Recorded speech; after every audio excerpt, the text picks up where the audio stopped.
What's up, peoples? I'm trying to get my crap together here. Just give me a second.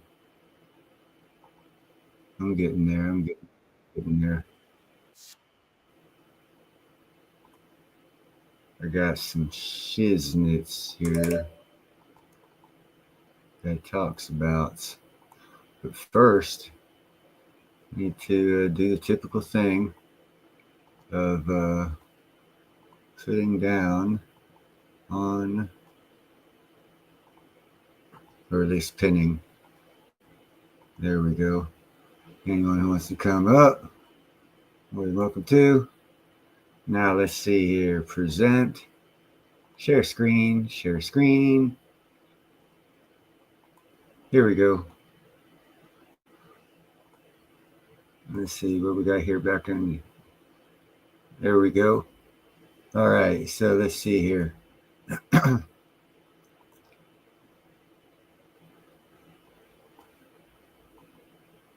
For the first time in history, the U.S. government is officially endorsing digital assets and stablecoins, and they're pushing banks to play a major role. Treasury Secretary Scott Bessent just said, quote, "We are going to keep the U.S. the dominant reserve currency in the world, and we will use stablecoins to do that," end quote. But here's where it gets really interesting. They have two ways to do this. One of them is a complete government-controlled system, but the other, it could take us back to a financial model from over 200 years ago, where banks competed to issue their own money. A system that some call chaotic, but others say was one of the greatest golden ages of financial innovation. So the big question is, are we about to see the return of free banking? And if so, what does that mean for you?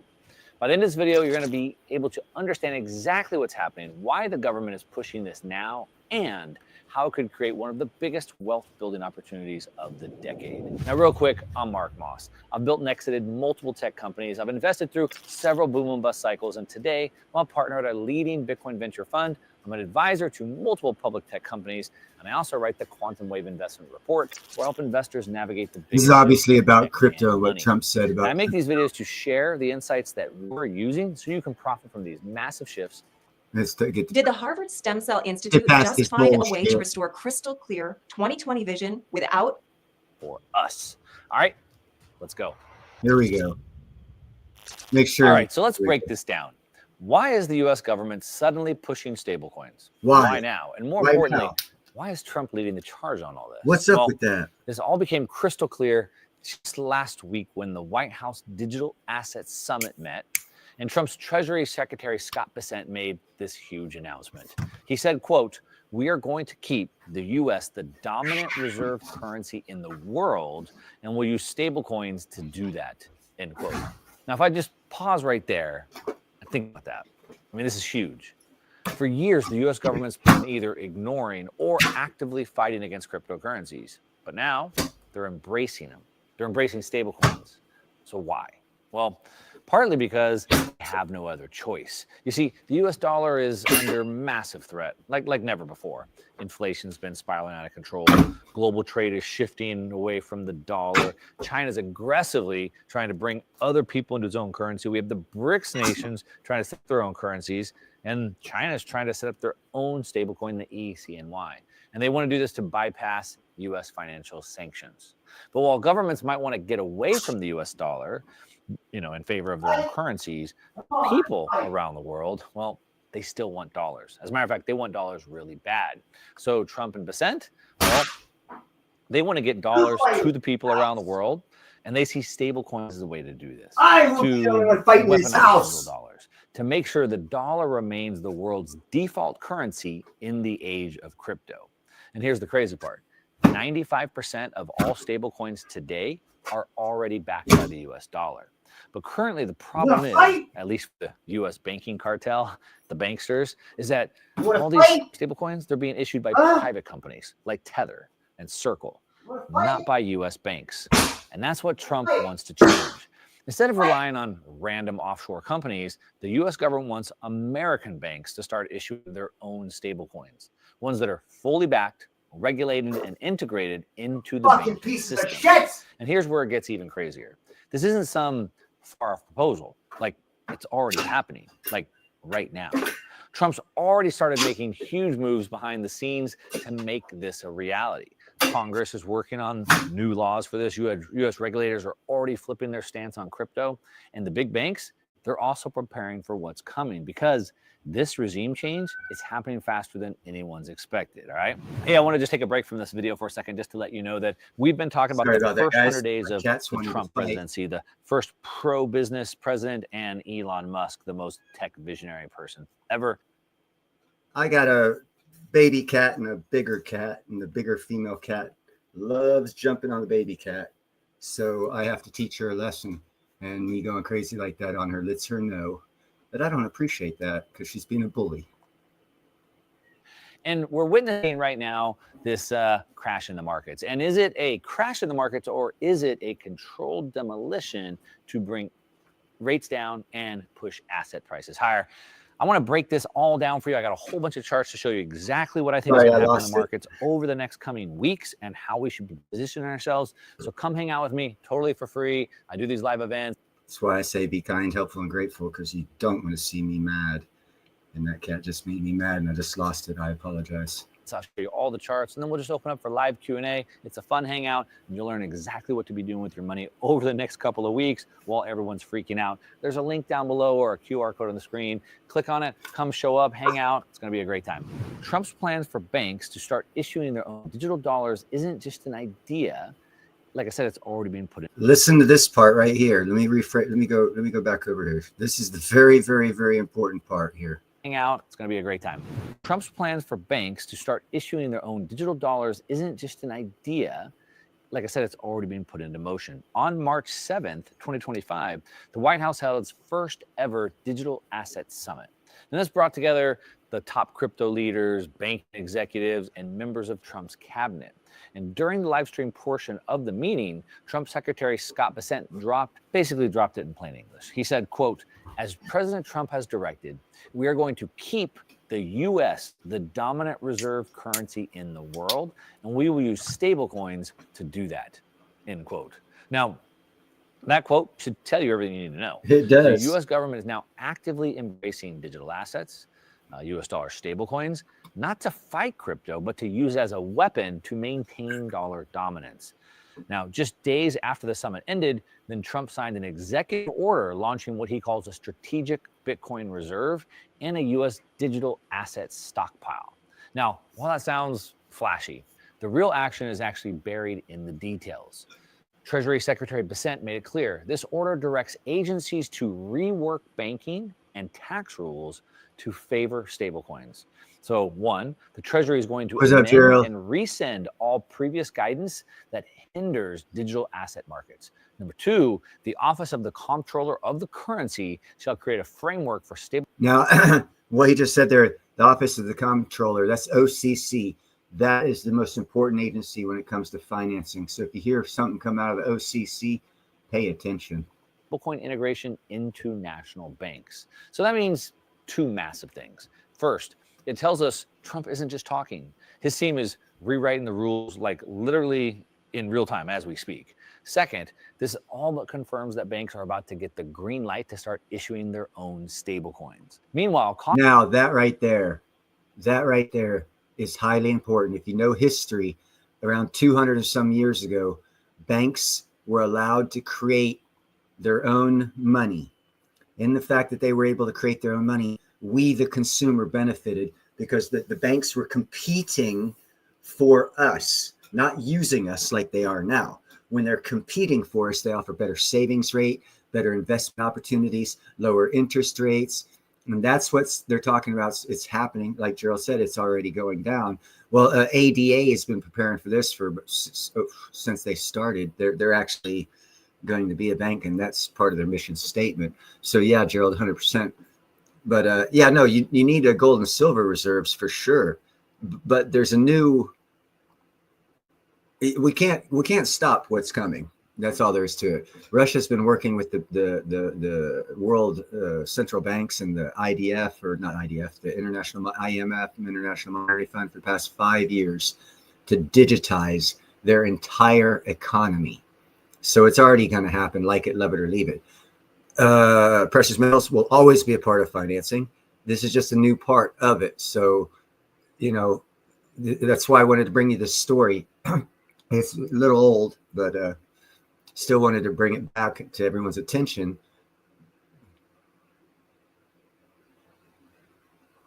Yeah, you are.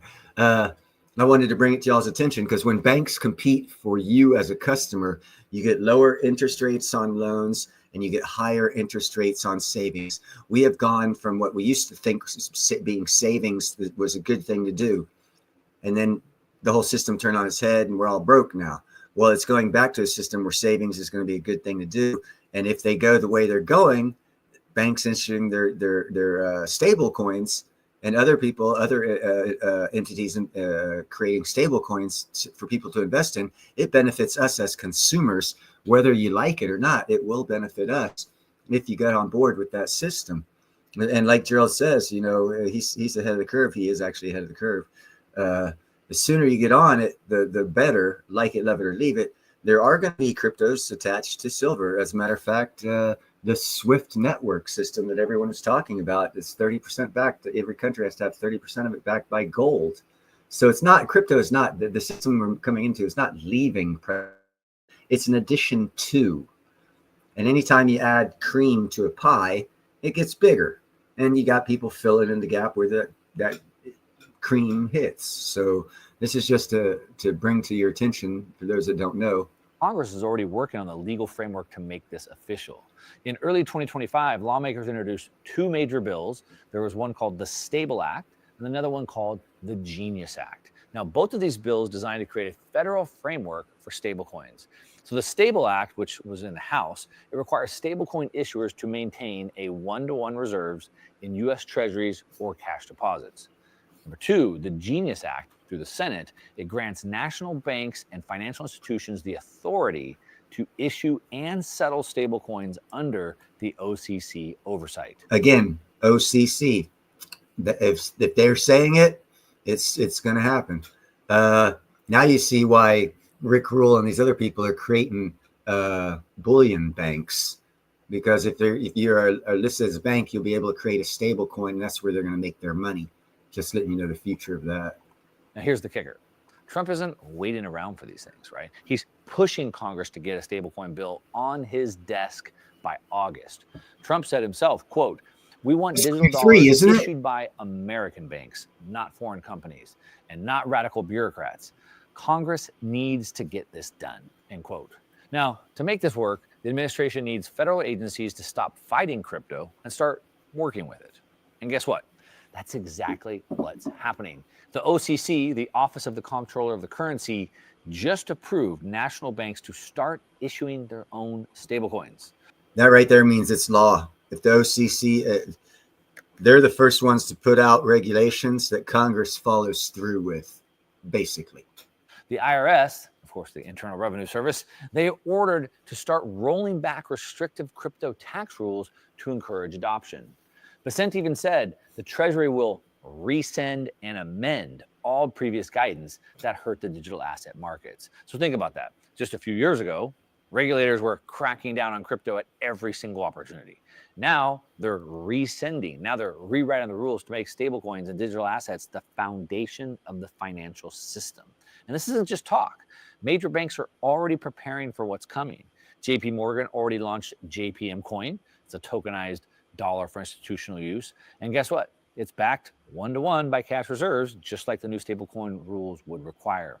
Wouldn't that, now I got something that, if they have to back it one-to-one with cash, then if all this M2 coming back, or money supply coming back to America, what's going to happen with it? I think we just found out what's going to happen with it. Banks got to stack it one-to-one to back their crypto. Wells Fargo CEO just said they're exploring tokenized deposits, which, let's be honest, it's just another way of saying stablecoins. And let's not forget Circle's USDC stablecoin, which is already being integrated into major payment networks, including Visa. So we can see it. It's happening. The banks know what's coming. And now they're all getting into position. And now this leads us to the biggest question. If banks are about to start issuing their own digital dollars, could we be witnessing the return of free banking? You may think that an adult that can't stop watching the P Word looks something like this, but this is what they... because the last times banks had Here we go. this Listen to much this. This control is over issuing important. money, it led to one of the most explosive periods of financial competition in U.S. history. We might be about to see it happen all over again. Now, for those of you that aren't history buffs like I am, you might be asking, what am I talking about? Well, this whole idea of banks issuing their own money, their own currency, it's not new. The U.S. already tried this before during the free banking era from 1837 to 1863. Now, back then, any bank could issue its own currency. You didn't have to have U.S. dollars. You had hundreds of different banknotes circulating, issued by different financial institutions. And here's the key part. Back then, banks had to compete. If a bank issued weak money, people didn't trust it. If they issued strong money, their currency became widely accepted. And this forced banks to actually earn trust. They had to back their money with gold, silver, strong financial reserves, or people just wouldn't use. And you want to, now again, back to AAG 47, you say need gold and silver. This is, he just stated it. They got to have it. They're going to have it. So it goes hand in hand. People are trying to separate the crypto and the PM market. It's not a separation. It's a joining of. And if you can see that, you can see the opportunities that are coming. Use it. They'd go to a competitor's bank instead. And because of this competition, banking services and financial innovation skyrocketed. What's now, up, if we Chad? fast forward that to today, guess what? We might be entering free banking 2.0. Except this time, it all happens on blockchains. Now imagine walking into a store and having the option to pay with a JPM coin or a Wells Fargo dollar or a Goldman Sachs stablecoin, just like in the 1800s. Now, back then, banks would have had to compete for your trust. The ones offering the most stable, the most secure, the most widely accepted digital money would dominate the market. Scott Bessent said it. He said, quote, "The stablecoin framework will ensure financial institutions can offer dollar-backed digital assets in a regulated, secure manner." Now, that means that banks could soon be competing to issue the best digital dollars, and this could change everything. So what happens if banks are allowed to compete again? Well, here's what it could mean for you. Better banking services, because banks would have to offer lower fees, higher interest, faster transactions, just to stay competitive. Stronger and more secure money, because stablecoins would have clear regulations, real 100%. asset backing, unlike offshore unregulated stablecoins we see today. The Instant global end of the payments, Federal money can Reserve. move anywhere in the world instantly without relying on antiquated SWIFT systems or outdated banking networks. More financial freedom. Instead of being forced into one monetary system, you'd have real choices over where to store your wealth. In short, this could be the biggest transformation in banking since the internet. And so now that we know what's happening, where does this lead us? Like, what's the big picture here? Well, the answer is simple. Like, this could be the biggest transformation of the U.S. financial system and of the U.S. dollar in history. And when everybody thinks the U.S. dollar is dying, it could be cementing its position as the dominant global leader for decades. Yeah. Now, like I said, the dollar's dominance has been under attack from inflation, from global de-dollarization, from countries like China and Russia pushing their own currencies. But now with stablecoins officially backed by U.S. banks, the dollar could actually come out stronger than ever. Why would that even strengthen the U.S. dollar, you might ask? Well, more global demand for dollars. We have this situation where people all around the world with failing currencies, think Lebanon, Turkey, Argentina, Venezuela, Peru, they all want U.S. dollars, but they can't get them. And the government wants them to have U.S. dollars. And so U.S. stablecoins is a way to do that. Now, right now, over $200 billion in stablecoins are already circulating worldwide. Almost all of them are pegged to the U.S. dollar. And that number is expected to grow at least 10x, maybe even 100x as stablecoins go mainstream. And then, Hold on now. 10 to 100x, that's profit margin, people, if you're invested in the right thing. If you understand how finances work, everything you just said, 10x to 100x, that is opportunity hollering. banks start competing to offer the best digital dollars. Instead of a single outdated financial system, we could see banks competing for better, faster, and more services. Now, of course, anytime we have competition, we get better products, better services, better prices. And this isn't just about stablecoins. Banks are now able to hold digital assets, think Bitcoin. Now, imagine a future where sending money internationally happens instantly with near zero fees, all powered by U.S. bank-issued stablecoins. This could lock the U.S. dollar in as the global reserve currency for the next era of digital finance, ensuring the U.S. remains at the center of global trade investment in banking. But here's the thing. There's another option. One that doesn't require stablecoins. One that doesn't even require banks. You see, Trump and Bessent made it clear that they also support Bitcoin with the executive order and the strategic Bitcoin reserve. Now, there was talk of it being a crypto reserve, but they made it clear this is a Bitcoin reserve, not crypto. They said that Bitcoin is different and will be treated different than anything else. And the thing with Bitcoin is it allows us to be our own banks. So instead of relying on stablecoins and banks to control your money, Bitcoin lets you hold your wealth directly without any middlemen, without any restrictions. And with Bitcoin, we have true financial sovereignty. There's no need to trust a bank-issued stablecoin. You control your own money. And I think it's going to go both ways. I think we're going to get bank-backed stablecoins and the Bitcoin reserve. I think it's both going to happen. Anywhere in the world. You can move it instantly across borders. Hey, what's up, Golden Silver? Without government approval, and yes, without the bank. And most importantly, though, it's a hedge against inflation. Unlike the dollar, Bitcoin has a fixed supply. There's only going to ever be 21 million Bitcoin. So instead of your money, your dollars, buying less and less goods and services in the future, Bitcoin buys you more goods and services in the future. Let me give you an example. In 2016, the U.S. median home price in the U.S. was $288,400. This is a good example, guys. Listen to this. And it was also 664 Bitcoin. Today, the U.S. median home is $434,700, but it's only 6 Bitcoin. Okay, just one more quick break. Hopefully you're enjoying the video. I just want to let you know that I am going to be breaking down what Trump is doing, Trump and Bessent, how the markets are crashing, but how there's... Anyhow, enough about that crap. What do you guys think? Yeah, well, that's the thing. He just explained, AG47. If the banks go to do their own stablecoin, they have to back it 1-to-1 with the U.S. dollar. That means the U.S. dollar has to be strong, which means it has to be backed by solid commodities, which is going to be gold, silver, oil, other American-based things that no one else can control, so that we have total control over the pricing of our dollar. And then again, with the Bitcoin strategic reserve, as he just said, 8 years ago, it took 664 Bitcoin to buy a $300,000 house. And now it takes 6 Bitcoin to buy a $400,000 house. So if America were for an 8 to 10 year period, were to able to do a Bitcoin reserve, and it goes up as much as it has in the past 8 years, we could take, and what would that'd be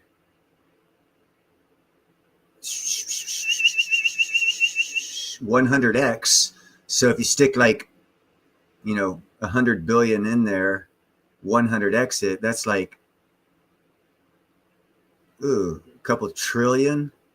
So we could pay off the national debt in like 8 to 12 year time period by doing that strategy. Not saying I totally understand, or that's exactly what they have planned, but by what the numbers they gave, I could see where if that plan was to be implemented and accepted by the banking systems and the International Monetary Fund, and with all these cuts we're doing to our government, and with the refunds we're going to get, $5,000 per taxpayer for all this savings, I could see in 2026 zero inflation and a V-shaped recovery. Yeah, it would be a roller coaster ride because it does go up and down, but at the end of the day, it's on an upward trajectory. The Fibonacci sequencing of Bitcoin always puts it in an upward trajectory. Like I've been watching it for past 3 cycles. It's had 4, I think, halvings, and it started out, it retraced 90%. So if it went up like 20,000, as it's high, it would drop back to 4,000 as it's low. And then it would do it again, go up to 60,000, drop back about 90%. But last time it only dropped back 70% from its all-time high. So this time I'm expecting it only to drop to 50% from its all-time high. So in this next run-up it has, whatever it is, if it goes up like 150, I expect its new low to be 75, which is 35,000 higher than the low 4 years ago, which means it almost doubled in 4 years. So even though it's volatile in an upward momentum. And if you have those, I don't see where they could lose all that much in that system, especially if you do stable coin bank release, and each bank has to back their stable coin dollars. The mutual benefit of both of those economically would solidify the U.S. dollar's strength. It would raise the International Monetary System would increase our credit rating instead of decreasing it. That would also strengthen the roller coaster to go uphill, leaving us with a much stronger economy, lower interest rates, and with all these European countries and Oriental countries investing in America to build warehouses and manufacturing. And with the mining sector fixing to explode because of the micronuclear reactors that are being put out, and all this stuff about Saskatchewan and the Northwest Territory of Canada fixing to open up, we're fixing to be in a big old fat ass boom.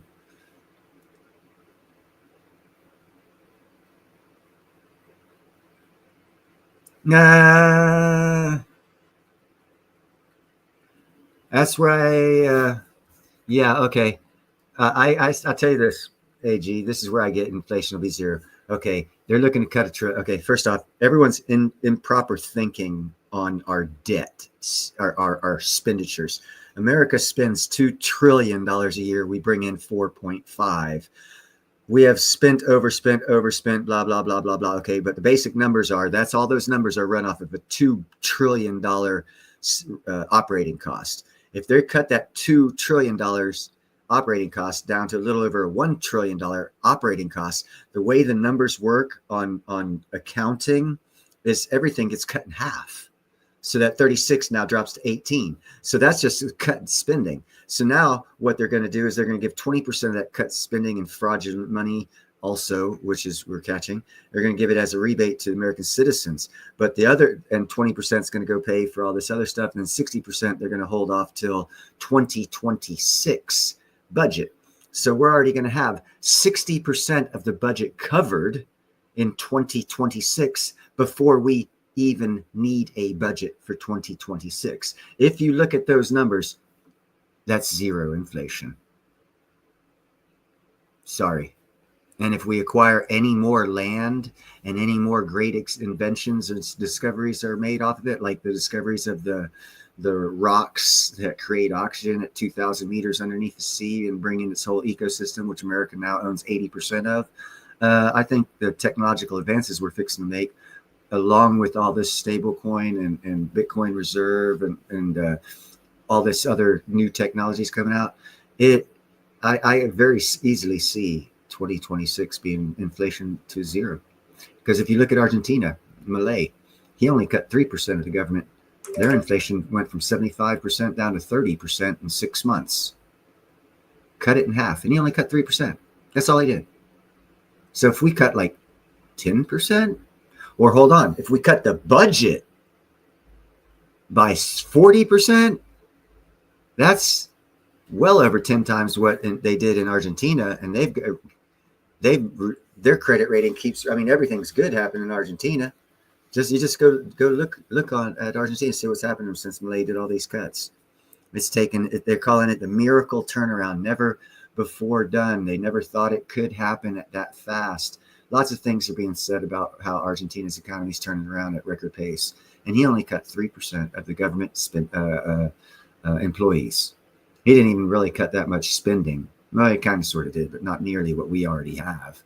And ours isn't really even cut spending because it's been guaranteed by the creation of our system. The fraud was to be done because of all the loopholes on our system.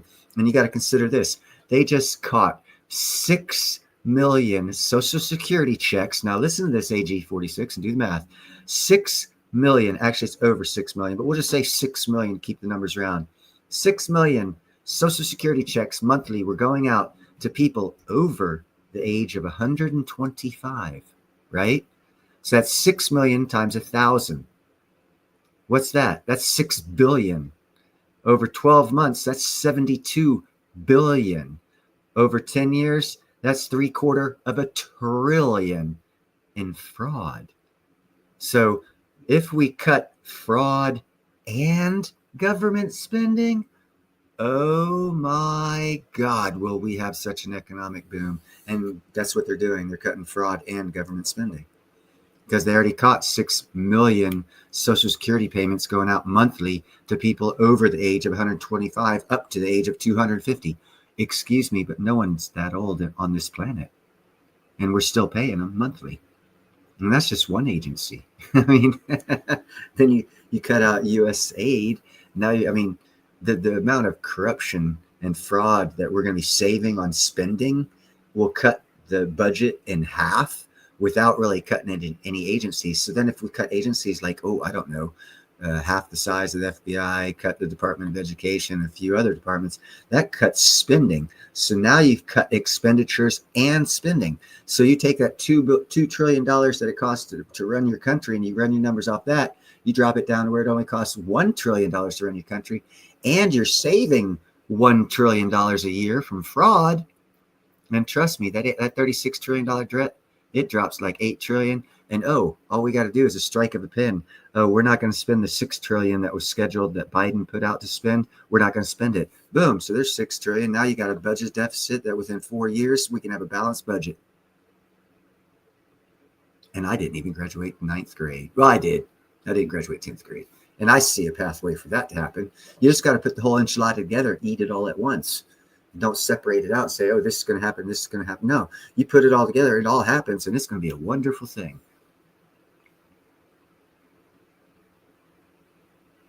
Yes, they will, AJ47, because we have energy, and Europe doesn't have energy. Energy cost is the number one cost for manufacturing. There are already companies in Europe, the ones that can't afford to buy small modular reactors.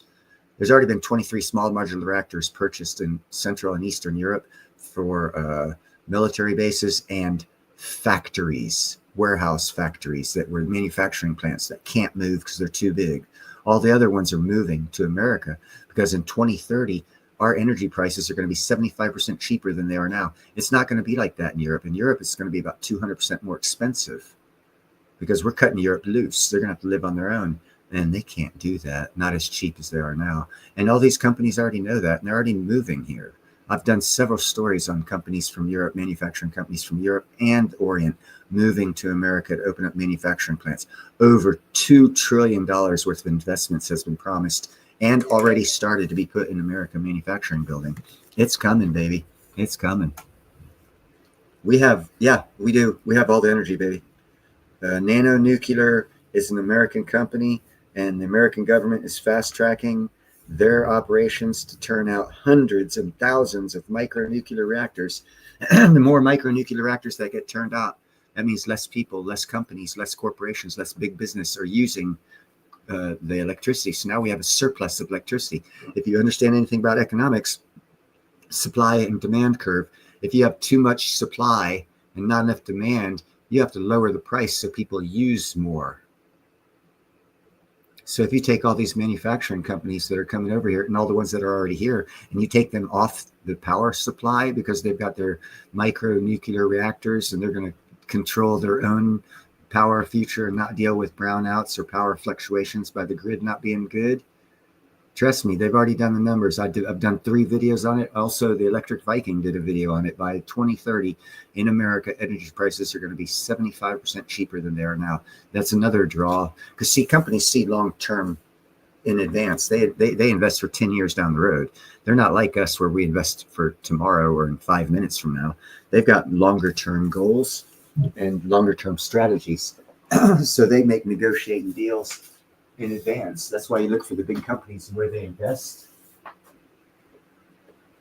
or where you should invest, because they're not stupid. They don't invest in stupid shit very seldom. I'm not saying they don't. They sometimes do, but for the most part, they don't. I was talking about Geo Group for years. I've been talking about Geo Group. A lot of billionaires been pulling out money out of their Warren Buffett, been dumping Apple and all these other companies, keeping money in cash and buying Geo Group. What is Geo Group? They make money off of putting people in jail. Hey, guess what's happening right now? A lot of people going to jail. You know what's happening with Warren Buffett? He's making fucking shitloads of money, and we're crying, saying we don't have no more money. We ain't got no money. Hey, if you'd invested in Geo Groups, you'd be making shitloads of money. That's what all the billionaires did. I told everyone about it.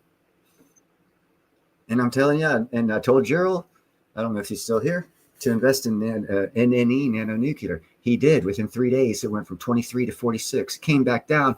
But what that is that's a stock pulse for a chart. That means that some bitch is going to be rising. That's why I say NNE is going to be the Tesla of the energy market. And Tesla, world leader of the electric car market, nanonuclear energy is going to be the world leader in nuclear energy. And the world wants nuclear energy. So that means America's in charge. It's just simple economics. What's up, Daryl?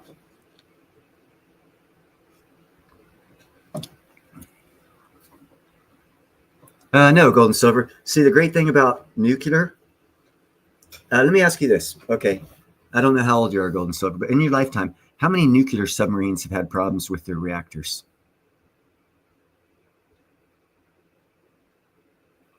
They're all micronuclear reactors. They've perfected the technology for over 50 years before we get it. They sold us on nuclear being bigger and taking years because it cost a lot of money, and they wanted money. They wanted regulation. They wanted this. And if you upsize nuclear, it gets more difficult to control.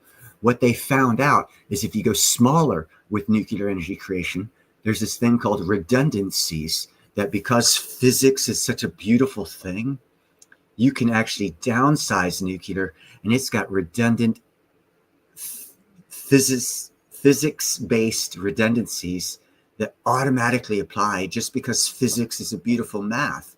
And they've got redundant systems that will make it it's impossible for them to do a Fukushima or a Long Island. They can't melt down. It's impossible. The smaller you go with nuclear, the safer it is.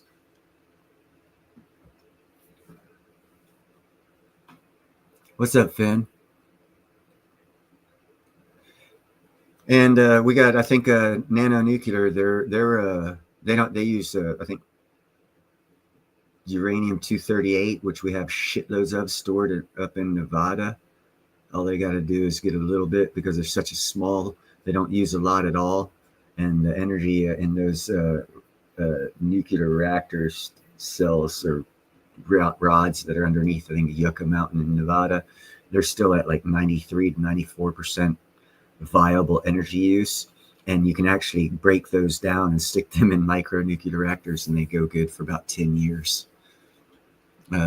France has been recycling their nuclear fuel rods for the past 25 years and has perfected that technology. America and Russia do not recycle any of their spent nuclear cells. We just store them. And now there's use for the storing of them in micronuclear reactors. You know, I'm not sure. I think it's P238. It might be P235 that they use in that. It's the Zeus Nanonuclear Energies micronuclear reactor program is Zeus and Cyclops. If anyone wants to Google any of those and find out what they use for their uranium, if it's 238 or 235.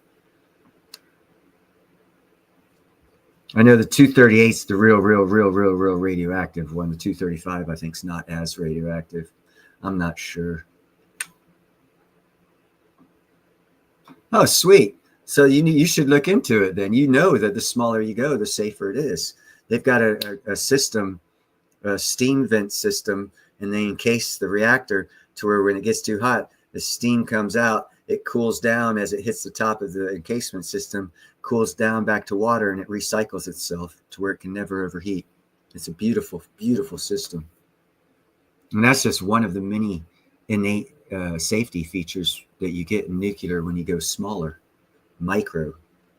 I mean, it's the size of probably a VW van. That's about the size of a micronuclear reactor.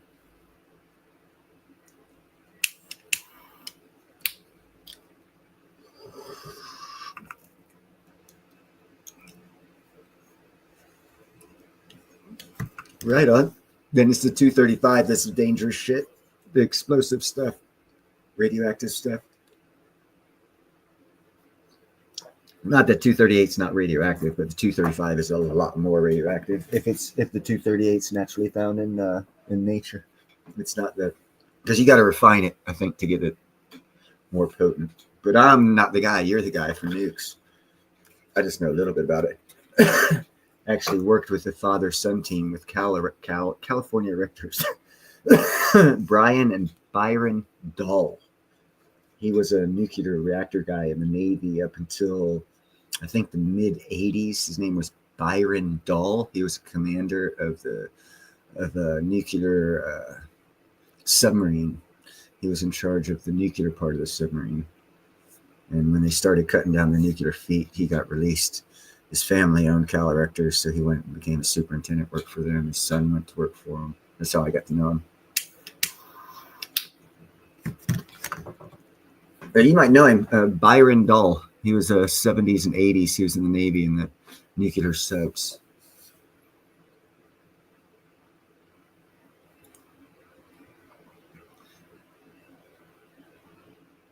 Well, I appreciate you stopping by. Make sure to hit the thumbs up, like, share, subscribe. Be kind, helpful, grateful, all the good stuff. Sleep well. Oh, well, the micronuclear reactors refuel every 10 years. So that tells you what kind of reactor they're using, gold and silver. Because they say you can run those reactors without refuel, the micronuclear reactors without refueling them for 10 years.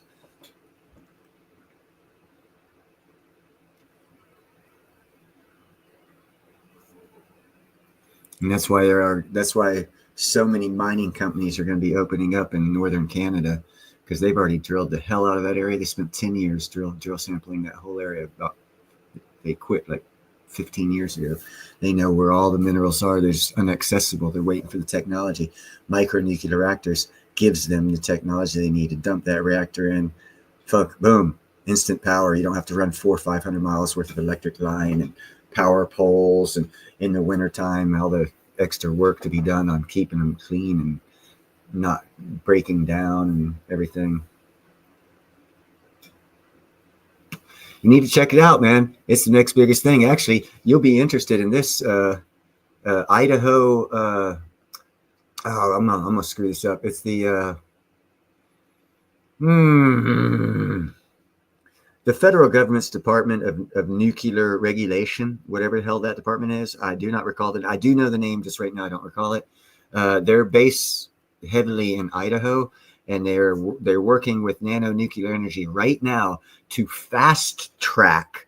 And you heard me right, gold and silver. And you've been in nukes a long time, you say. So have you ever heard of the federal government working to fast track a nuclear reactor? Because they are fast tracking in Idaho right now, the federal government and the Idaho Commission of Nuclear something or other, working with Nano Nuclear right now to perfect and turn out bulk amounts of micronuclear reactors under the nuclear reactor laws that we have. The federal government is fast tracking them. So anytime the government wants to fast track something that creates energy, means we're going to be energy independent real soon. And when I mean real soon, we're a big country. It's going to 5 to 7 years. 2030. So yeah, goes back to 2030. Energy prices are going to be 30 or 75% cheaper than they are now. And once America starts pumping oil again, gas prices are going to drop.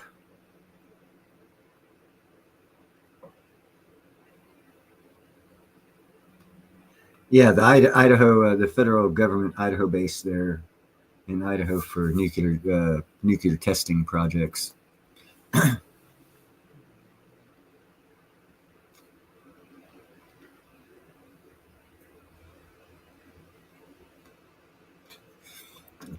They don't have to. They just need to get the numbers right. That's all they got to do. There's still a big shabam going on because, like you well know, we funnel lots of money into the DOD, and they can't account for it. So Lord knows where that money's at. There's so much. Yeah, but you're right. They're not doing much, but they're doing enough to. Dodge is going to be doing enough to change the numbers. Economic numbers, and that's all they need to do for the deficit spending. And when it comes to deficit spending, and your debt, hey, what's up, 3D Woodworks? When it comes to your debt and all that, you're looking at expenditures to income.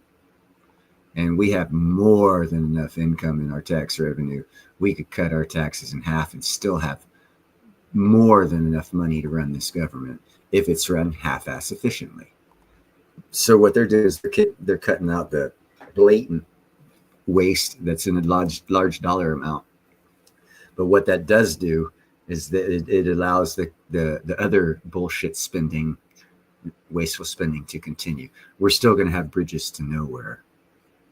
That's just, they haven't changed. They're not going to dig into it that deep. But they are cutting that extra bullshit that's been added the past 6 years, 8 years.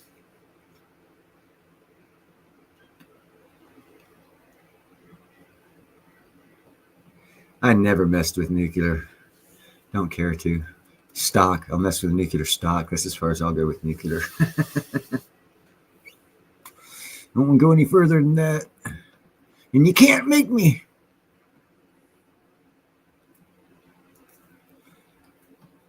But yeah, there's and here's the thing, people. Everyone's talking crypto, or gold, silver. They're both. It's going to be both. No matter what your opinion is on, oh no, it's only going to be crypto, or it's only going to be gold and silver.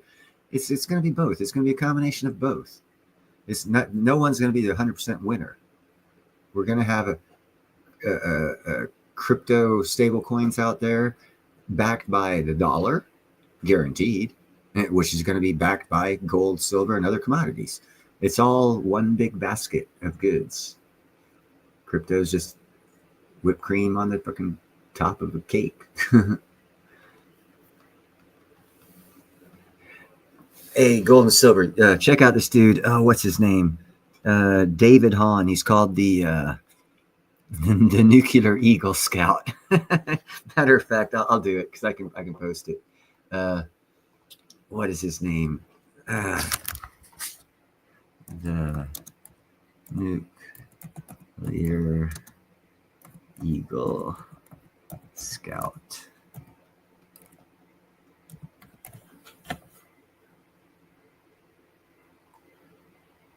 No, it wasn't Taylor.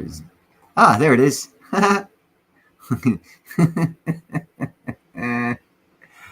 Okay. I'm going to get this whole thing here. Give me a second, guys. That's not what I wanted. Okay.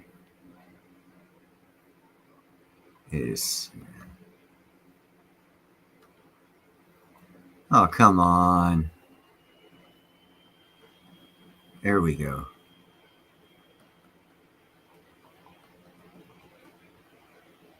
All right, here we go.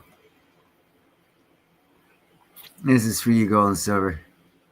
Shit, I can't post it there. Okay, let me go here. It'll let me do it all here. Yeah, there we go.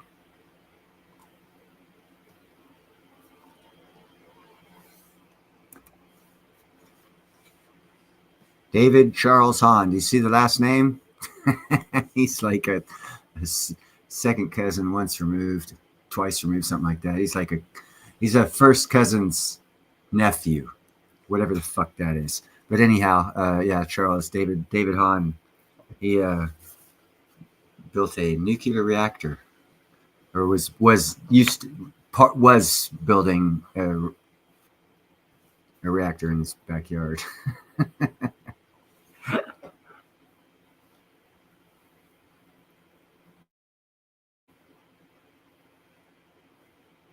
Hold on, let me get up here, see what it is.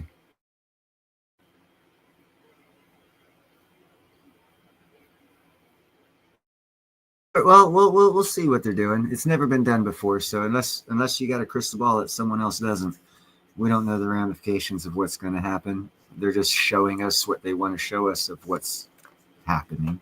None of it is actually law, because everything that they do, they've got to still go through Congress, and Congress has to act. So we're not going to see anything of it till probably August. No matter what the fuck, they can give us the numbers now all the fuck they want. Nothing's going to happen, and that we're going to see physically or feel physically until August. So that, around then, you're going to find out if you just go off and, jump off a building because there's no hope left, or if Neil's right. Yeah, I don't know a lot about nuclear, gold and silver, but it kind of runs in the family, us being inventive and creative. Doesn't take us long to pick up on shit.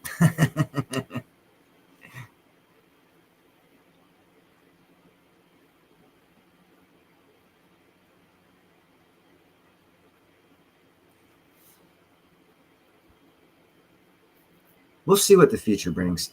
But like I said, when I was showing the video earlier, anytime you hear the OCC, Office of Currency Controller, and it's a small federal organization with the most power over money in the federal government. So if they say it, it's going to happen. And they said it. So we're going to get a stable coin 1-to-1 backed by US dollar, which is going to take care of all this inflationary money coming back to roost. Well, all these organizations that are going to create these stable coins are going to have to consume that money to back their stable coin, $1 to one stable coin. So that eats up all that inflationary money. And then you're going to do a Bitcoin reserve. And then you're going to cut spending, cut government. I don't know, man. Get that trillions of dollars in new investment and building going. That sounds like a whirlwind of, we'll find out when it ends, but I'm pretty sure it's going to be a nice sandcastle. Not that it's not going to be turbulent, no doubt. I mean, throwing all that shit into one cesspool is going to definitely make it turbulent.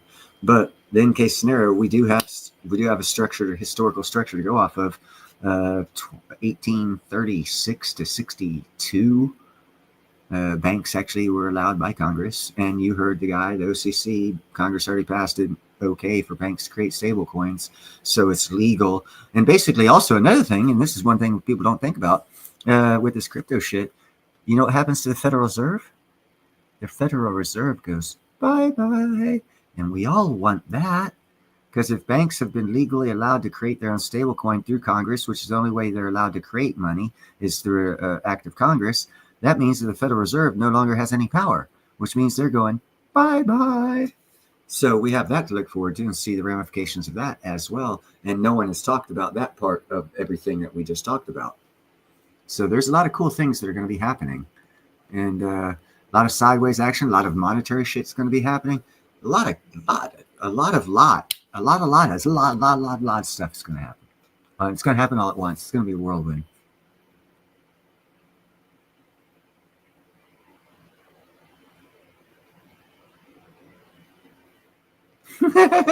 Sounds very inventive, Gold.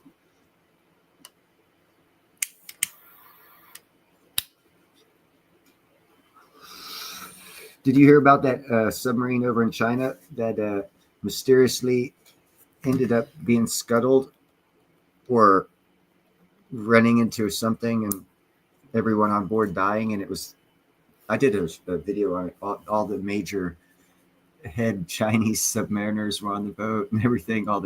Everyone who knew anything about subs in China were on that boat when it went down, and they all lost their lives.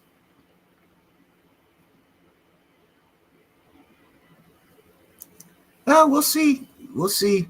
Everything's planned for a time period. It'll go over that time period for a little bit, but it'll eventually end. NNE, baby. NNE, 3D Woods. And another one you need to look at is Clean Air Metals.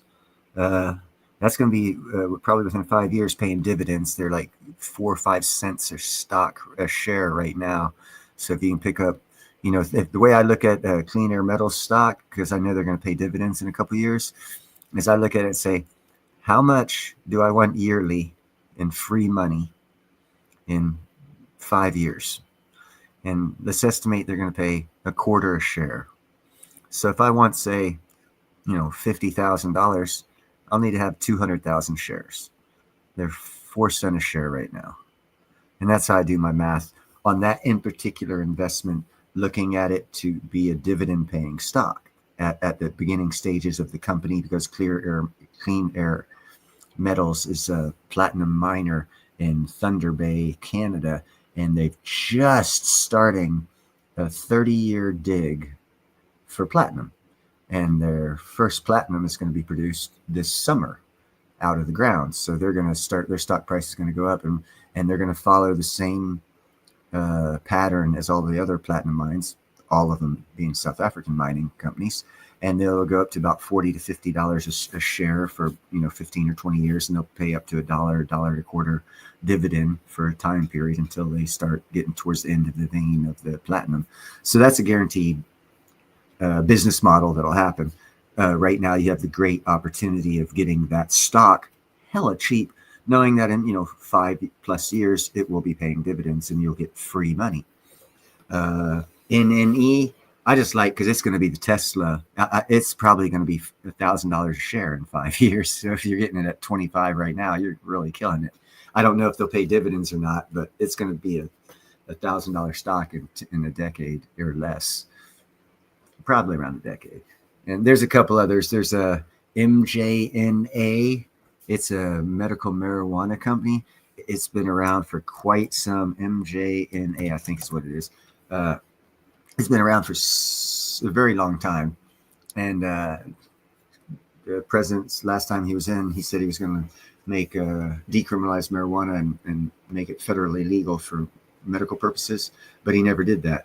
But if he keeps his old campaign promise this time around and does decriminalize marijuana and make it federally legal for medicinal purposes in all 50 states, that stock right there, it's like 0.3 of 1 penny right now. It'll go up to about $10 real fast, and you can get shitloads of it right now real cheap. So there's stock plays to be made, along with crypto plays to be laid, along with silver and platinum to be purchased, because it's going to go up. Your physical metals, they're also going to run. That's why I say there's a whirlpool of financial shit fixing to happen.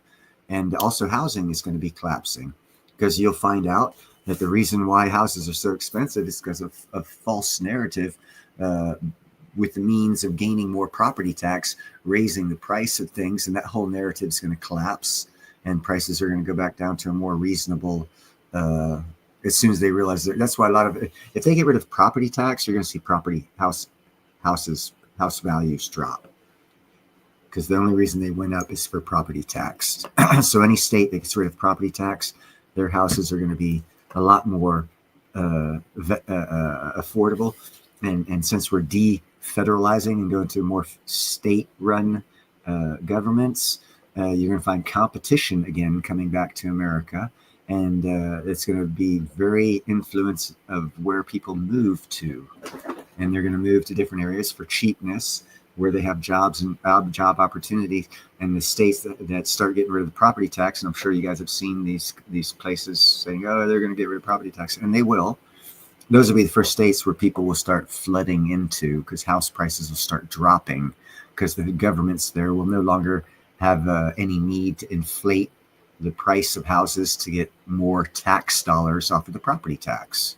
And that's the only reason of the past 10 to 15 years, house prices have been going up so astronomically, for a false narrative, so they can get more tax out of your ass in the form of property tax. And if that goes away, there's a lot of things going to be happening. There's a lot of things going to be happening. But just know that with a lot of things happening, a lot of things will go down, and a lot of things are going to go up. So if you say it's not going to happen, then you're cutting yourself off from throwing a couple $100 at a possibility that might pay off. When I get my job, I'm throwing money at stocks and crypto and precious metals, and I'm going to be saving up to get some real estate. One of the 4 of them is going to pay off for me. Maybe if I play it right, all 4 of the 4 of them, because it's going to come in cycles. And I'm going to jump into crypto, take profits from that, buy the PMs. So it'll probably be $45 at silver when that happens, and load up on silver. It'll jump up to $100, $200, sell all that crap, get houses if they crash, pay off a house, have some silver left, have a little silver, a little crypto, and collect my early retirement, be sitting pretty.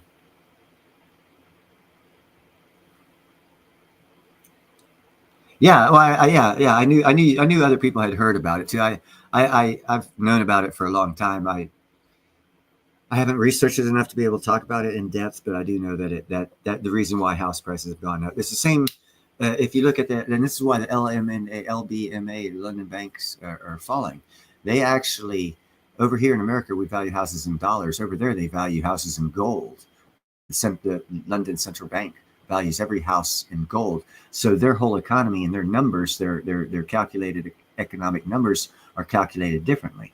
And that's why they don't have gold, because they were using their actual physical real estate as their gold holdings, because the way they account for the real estate is in the form of gold rather than in the form of cash or currency of that country. Here in America, we value houses in the form of currency of the country, which is the US dollar, and not gold. So when Basel III kicks in, you actually have to have the physical assets in the Bank. The Bank of London is going to be fucked. And oh, by the way, Bank of London's fucked. I saw that, did a show on it, saw that one coming. Damn, man, I'm fucking more knowledgeable than I thought I am about economics now I think about it. But yeah, and once Basel III comes in full enactment, the LBMA is going to be, they're going to go bankrupt, man. England's going down, bro. They need war. They'll need war. And it's the way they value their system, because their own greed. Instead of keeping gold in the pocket or in the banks or in the ground or in the vault or wherever the hell you're supposed to keep it, they changed up their whole freaking accounting system to value every house in England. People actually don't own the house. They buy them, but they don't actually own them, because the Central Bank of England values each house in gold value. And they put that on the books in place of physical gold in a vault. And that's a scam, and they got caught with their pants down. It's kind of funny. They knew it was coming. That's why Trump in the last administration, the way he treated the Queen, he knew. He was letting her know, girl, your day's gone. You guys fucked up your whole system. You need to fix it fast, and you need more than 10 years, and you only have fucking 5.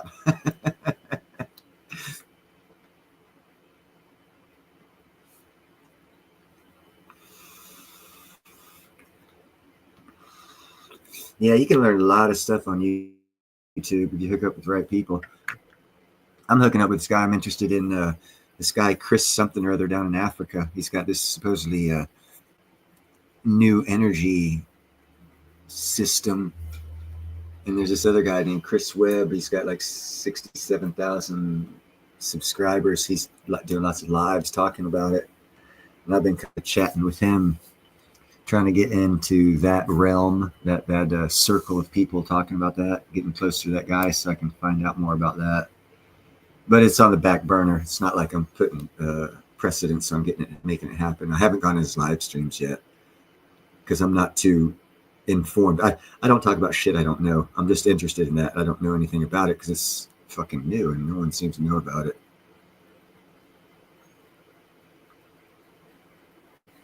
Yeah, I like Nico64. He actually answers, and Dunnigan from Liberty Finance. They actually, when I ask questions, they actually highlight them and get them answered for me. And he did a live stream. It was one of his, he had Clyde and the Market Sniper, and I got them started because I asked a question about the LBMA, just like what I was talking about now, and it stirred Mario's attention. And then he asked the Market Sniper to answer, and then he asked Clive Oliver to answer it. And they did about a 15-minute discussion just on my question that I asked them. Liberty Finance does that. You did that, I think, 3 times with Rick Rule when I was talking about platinum. Because when I first talked about it, Rick Rule was like, platinum sucks. And then the second time, he's like, well, I've been looking at it, I don't know. And then the third time, he's like, well, I like platinum. I have a way of convincing even the experts of what I'm talking about. And I'm stoned when I do it. Ain't that amazing? I did the same thing in the bee world out here in Northern California, in the Bay Area. First fucking bee club meeting I went was Walnut Creek. It's like a multi-millionaire neighborhood. So all the beekeepers are multi-millionaires, real own lots of shit. I was in that meeting hall for about 10 minutes before I eyeballed who I thought head honcho was just by the crowd reaction, how people were talking to him, staying away from him and whatnot. I walked right up to somebody, started talking to him, and found out he was the president of the club because of my audacity and the way I went about meeting him. Just showing up 10 minutes later, as an in-depth conversation with him, I became one of the shits to know in beekeeping. People started paying attention to me. So I that's how I do things. I go straight in, dive in the deep end, feet first time. Haven't drowned yet. Works for me.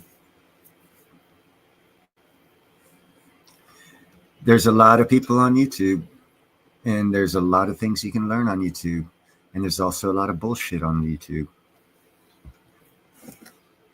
But if you can hook up with the right information slots or outlets, you can learn a lot.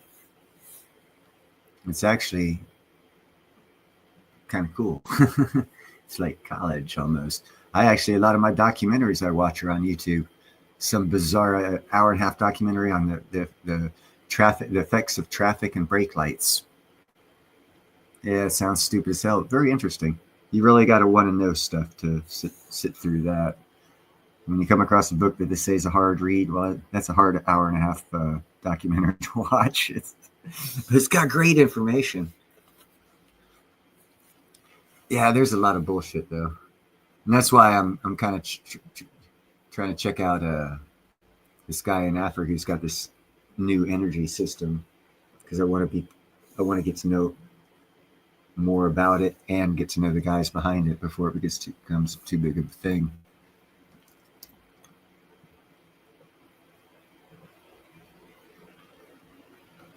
But anyhow, does anyone want to come up? I've got it pinned to the top if anyone wants to come up. As you can see, I'm showing a tulip. That's not what I look like in person.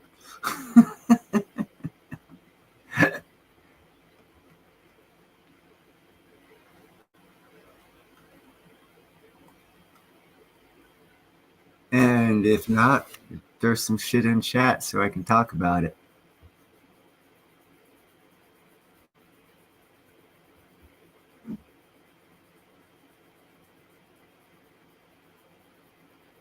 Or we could talk about frequency, energy, and vibration. Nikola Tesla and his thought process, and other people's thought processes on frequencies, vibrations, and energies.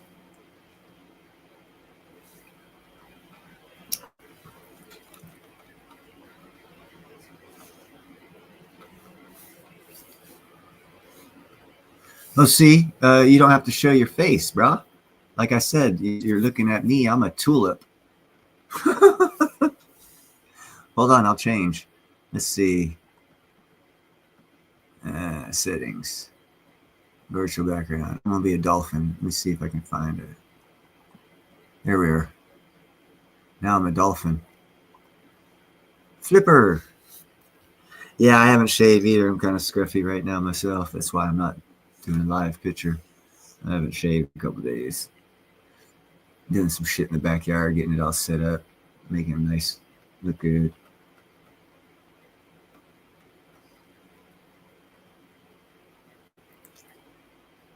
So what else do you guys want to talk about?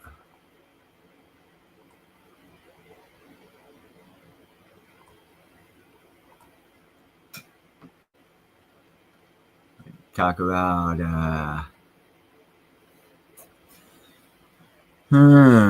how South Africa might be changing. It might be actually a good place to invest within the next couple of years after they fall apart.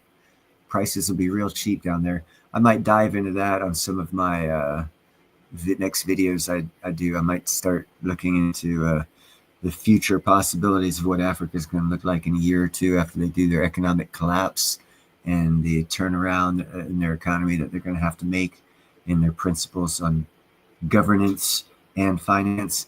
And that's going to allow great opportunity if they do it right. If they don't do it right, they're going to be a third world country for a long time.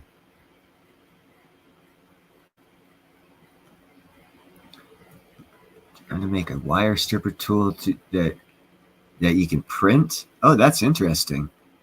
They actually, I looked into a while ago.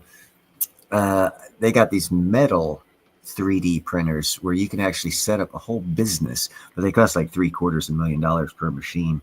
but it's like it's a 3 machines, or I think it's 2 or 3 machines per process, where you like it 3D prints this metal thing out, then you stick it in this other machine that refines it to specifications that you get in the CAD or CAT program, and then there's a quality control machine. But there's this one guy had 10 of them running. He was like making millions of dollars. Yeah, no, that's not. I wish that was mine 3D. The fireplace alone, I'd give up the rest of the room, just have a fireplace like that in the room.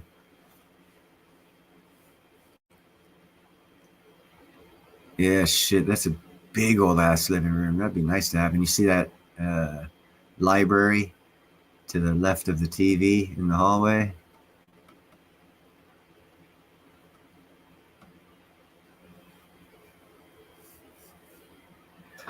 I think that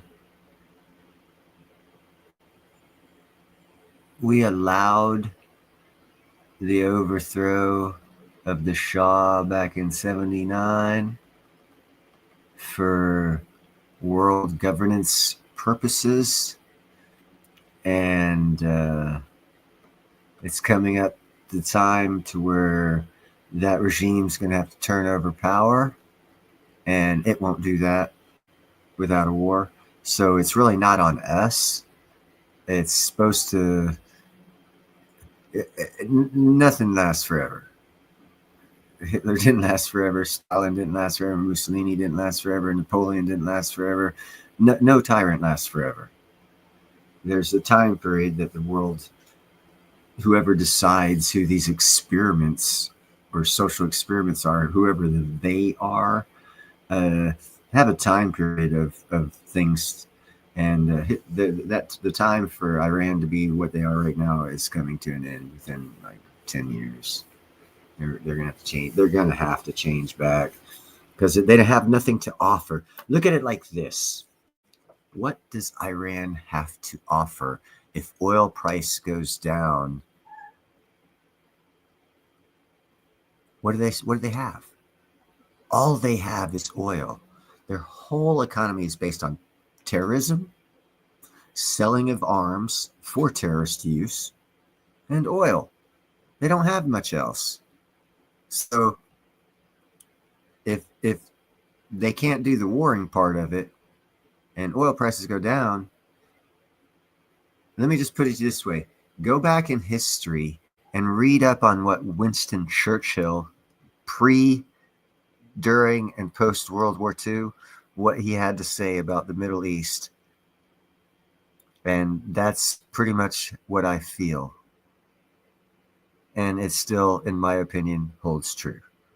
They are without oil, which, by the way, America set up the oil industry in the Middle East. So we actually kind of control it money-wise, no matter who's the face of it. Us and England. England lost it. We got it now. And here's another to accentuate that point. Does anyone remember the Falkland Islands War? It was late 80s, I think. Yeah, that's pretty much all I got. The Falkland Islands Wars. It's off Falklands off of Argentina, down in the South America area, and Britain owns it as a colony. And some locals there took it over for Argentina, and Britain declared war on the Falkland Islands, and they actually got America involved, and we dropped off the 82nd Airborne down there, and it was a real quick war. We won it back in like a day. It was pretty easy to take back, and then the English got there. But the reason why they wanted that island as a territory, as a colony, is because the rule of the sea is every island if it's well, it's going to be a nation owns it. It has a ownership of certain amount of land and water around its territory, and one of like second or third largest oil reserves in the Atlantic is right in the economic zone of the Falkland Islands, and it's owned by British Petroleum, and British Petroleum would have lost the drilling rights to and all that oil if the Falkland Islands had been turned over to Argentina. So that's why the English government talk the American government into helping them do a small war in the Falkland Islands, all because of the private company British Petroleum's oil rights. Gets better than that. I know a couple times we went to war over oil for someone else. And we set up the oil. We set up the whole industry of the oil.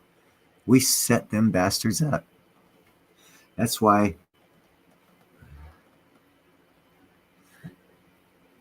they do whatever Trump tells them. Because Trump's uncle had a big part to do with the king of Saudi Arabia having all his money. And the king of Saudi Arabia is very grateful and remembrance of who allows him to have all his money. That's why if you go back in 2017 or 18 or 19, whatever it was, when Trump visited Saudi Arabia, I have not even in America have I seen such a patriotic American parade given to a president as I did when the president of the United States landed on Saudi territory. I was awestruck by the amount of American patriotism they had. It was like, and I did more research and I was like, okay. Yeah, so Trump knows where all the bodies are buried, and the king of Saudi Arabia realizes that, and he was very grateful that he's been allowed to be one of the richest men in the world.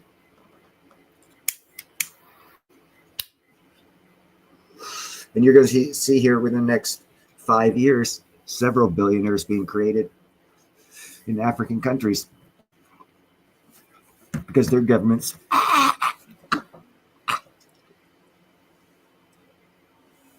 sorry, I'm holding a toke. I don't want to cough. Their governments have already come out and stated they want more of their more African population billionaires, local billionaires to be made. So that means the governments are going to do business moves that will generate certain people's revenues to make them billionaires. Economic opportunity. Countries building economic billionaires. Oh, just like Elon Musk was made a billionaire by America with all the subsidies it gave him after he did the PayPal thing, got him Tesla. It's hundreds of billions of dollars in subsidies. So countries make billionaires. So when you hear countries saying we need more billionaires, look at that country. They're fixing up economic growth. In certain sectors, that'll make billionaires. Because countries get to choose not who's going to be the billionaires, but if they're going to have billionaires through pathways of expenditures. They create billionaires. This is things that countries can do economically. And they do it for not only economic gain, but for economic power, control over industry. And that's how economics and government kind of one way they both come to play. It's a big old game. Lots of things affect things that you don't even think affect things or could see it affecting them, that it affects. Because it's a big old freaking game. That's one reason why I was doing all the West African stories. Because actually West Africa is actually a social experiment. Governments on the Russian side, also backed by America, to see what the hell's going on. Because they both know that South Africa is falling. And they need a stable economic powerhouse in Africa. South Africa's lost that title.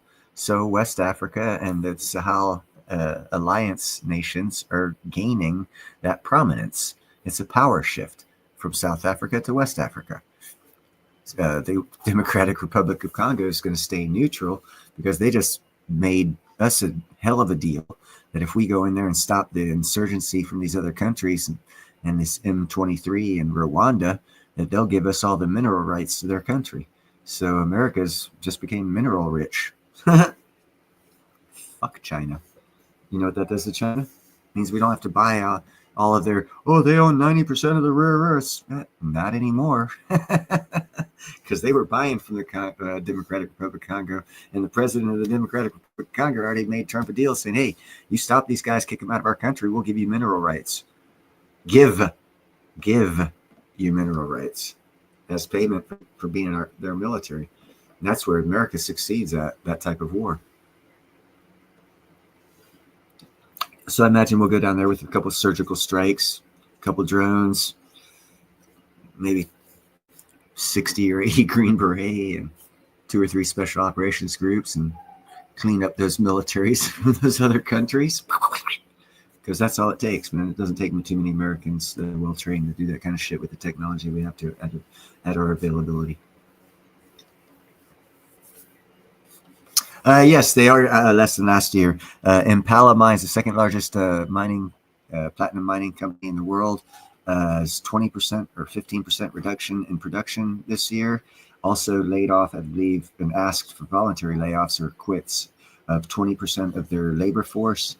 So they're probably going to be moving down. They were producing 1 million ounces. They were supposed to produce, I believe, numbers off the top of my head without going through and re-looking at my shit. I think they were supposed to produce like 1.2 million ounces last year, and they only produced like 800,000. And of that, there were supposed to have been 7 million ounces dug up and produced last year, and there was only like 6 million. And of that 6 million, China had never bought a lot of platinum, but last year they bought 2.6 million ounces of platinum because the contracts they have with 10 different foreign country car companies to build new power plants or engines, a new type of engine for cars that are be coming out. So that's why I believe that China got South Africa into BRICS and signed them up to the One Belt Road Initiative, driving them into bankruptcy, controlling their platinum mines, thus lowering the price of platinum. That's why it actually costs $1,300 to mine 1 ounce of platinum that you can buy for $1,000. That's technically, economically not viable unless there's manipulation going on. And if China needed to buy 2.6 million ounces last year, I can see why they didn't want to buy it at $6,000 an ounce, which should be about the price of platinum right now. So they manipulated the price. And if you look at when the manipulation started, it was back in 2011, where platinum's all-time high was $2,280 an ounce, and gold at the time was $900 an ounce. And ever since then, shortly thereafter, BRICS courted South Africa to join, and South Africa signed up to the One Belt Road Initiative. Platinum price started to fall to about $1,000, and it's been there ever since. First time in history. Another first time in history is, well, Africa had to buy 2.6 million ounces of platinum last year. So, yeah, and the platinum manipulation ends because the One Belt Road Initiative and BRICS is based off of platinum being mined, 80% of the world's platinum being mined in South Africa, and the other, 5 or 10% in Russia, and the rest of it by random countries throughout the world. But Thunder Bay, Canada's discovery of a platinum mine 400 yards underneath the soil changes all that manipulation because they're going to be mining it. And here's the facts right here. Excuse me. It costs $1,300 an ounce for South Africa to mine an ounce of platinum because they have to go 2,200 meters below the earth because they've already mined it to that depth. They're coming to the end of the platinum vein. And it costs that a lot of money to get a guy down a mile and get power down there and get air down there and get all your equipment down there and then pull the ore up from a mile down underneath it. And Clean Air Energy in Thunder Bay, Canada, they're going to open pit mine the top 400 yards till they get to the top of the platinum vein, and then they're going to start regular style mining, rock mining. So they don't have all the expenditures. So it'll probably only cost them about $400 to $500 an ounce. But they've already stated that they're not going to start mining platinum until the price manipulation pretty much ends. I did 2 videos on that. And they also stated after I did those 2 videos that I did another video where they stated by spring they will have the first bulk core sample out of the platinum vein, which means the 400-yard open pit mine part of it will be finished, and they will be ready to start the hard rock mine. And that's probably when the price of clean air metals is going to skyrocket. Because once they pull platinum out of the ground, it's refined, and everyone finds out, oh, there's rhodium in there, there's iridium, there's osmium, and platinum. And it's like, I'm looking at it. You don't have to go 1 mile down in the earth to get it. That breaks the price of platinum's control because first off, China doesn't have Canada on the One Belt Road Initiative program, and they're not part of BRICS. So that takes the control of platinum out of BRICS and China's hands and puts it squarely in American hands. And that means that the contracts that the Chinese government has with these car companies, they're going to go bankrupt, because if the price of platinum goes up, China's going to go bankrupt. They won't be able to fulfill their contracts. They will have to negate all of the contracts they have, return all the money they took, and they don't have it. So look for that to happen to them, as on top of their evergreen scandal and everything else they've covered up. They're so bankrupt. Mining ratios, it's 30 ounces of gold is produced for every 1 ounce of platinum. So if gold is at 3,000 an ounce, literally, if you're talking out of the ground, what's 30 times 3,000? 90. Platinum should be 90,000 an ounce. And now silver, 7 ounces of silver is mined for every 1 ounce of gold. So silver should be 1/7 the price of gold, or 300 some odd bucks, $400 an ounce right now. But that's where the silver's, 7 ounces of silver mined to 1 ounce of gold, and then 30 ounces of gold mined to 1 ounce of platinum. And it even gets better than that. Then you get into the rhodium, iridium, osmium, which is found inside the platinum vein itself, which is even lesser an amount, which means like osmium should probably be like $180,000 an ounce. And it's only like fucking 3 or something like that. So yeah, there's a lot of cool things out there that, and if those numbers come in real, we're all economically fucked. Because if the prices go that high, if it costs you $90,000 $90,000 to buy an ounce of platinum, who's going to be buying platinum? Oh, by the way, all your cancer drugs and all the medications and all your engines and all your chemicals and all your household furnishings and car stuffs that requires platinum as a catalyst, it just went up 90-fold too. So, hey, what's up, Matthew? Long time no see. So, yeah, that's where we need to go to a digital economy to help control pricing as well. Because if precious metals went to their actually out of the ground ratio price-wise, lots of products will be unobtainable price-wise for the average individual. Right on, Matthew. Make that money, brother. Make that money. And invest that money wisely. So that way you can quit your job, because you'll be a millionaire.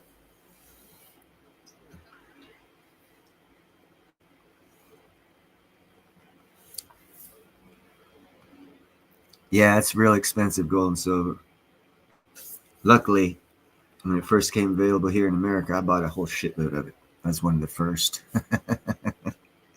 I saw that opportunity, jumped on it. I've been saying it ever since. Buy silver, platinum, and crystallized osmium. There's a reason why I say things. It's not because I'm an idiot, guys.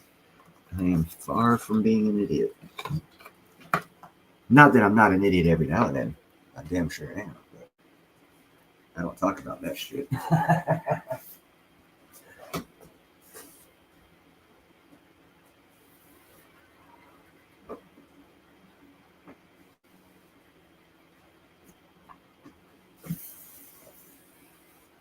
Although I have talked about it. Oh, no, I haven't. I went whitewater rafting down the New River Gorge in January. New River Gorge is in West Virginia. In January, it snows. It was January 2nd. I was in the front of the boat, 8-hour whitewater rafting trip. Fucking coldest I've been, man. SEAL training, no fucking Arctic. Man, I was wet, fucking freezing ass wet for 8.5 hours. In like, air temperature was 30 some degrees. It snowed on us. I was whitewater rafting in the snow. Yeah, it was the stupidest fucking thing. Well, not the. I've actually done stupider. Nope, we won't talk about those. Blown myself up twice. Been blown up by other people twice. I like blowing myself up. More entertaining for me.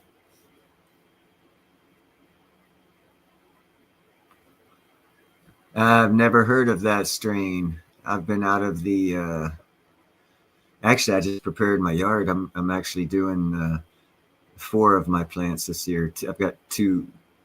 I made seeds for 2 different strains that I have that I created. I'm doing both of them this year. So I'm going to do some seeding to where I can get some feminized seeds myself. So when I move, I'll have a couple thousand feminized seeds, and I won't have to worry about it.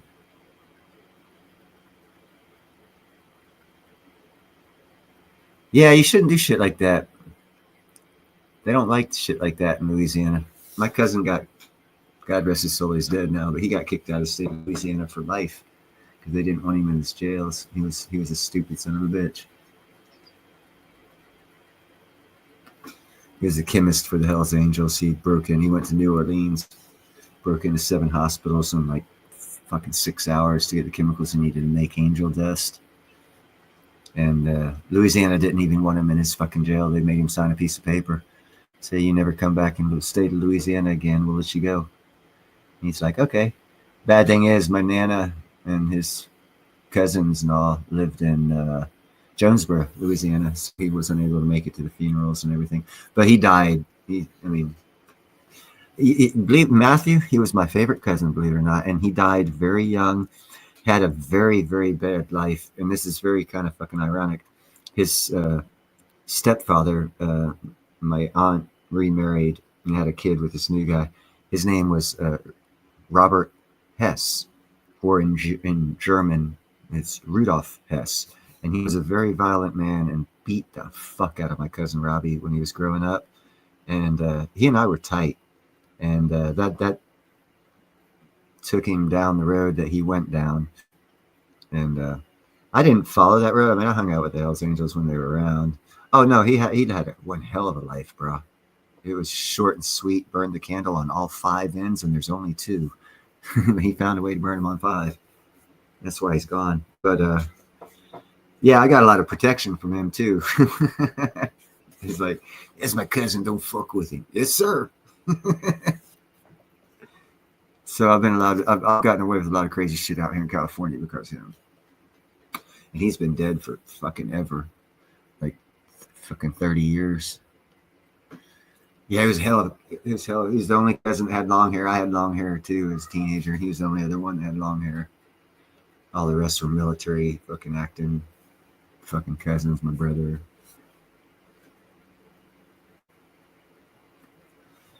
And then my best friend's dad was a fucking tattoo artist and a biker for the New Orleans. What was it? What the fucking name was that biker gang?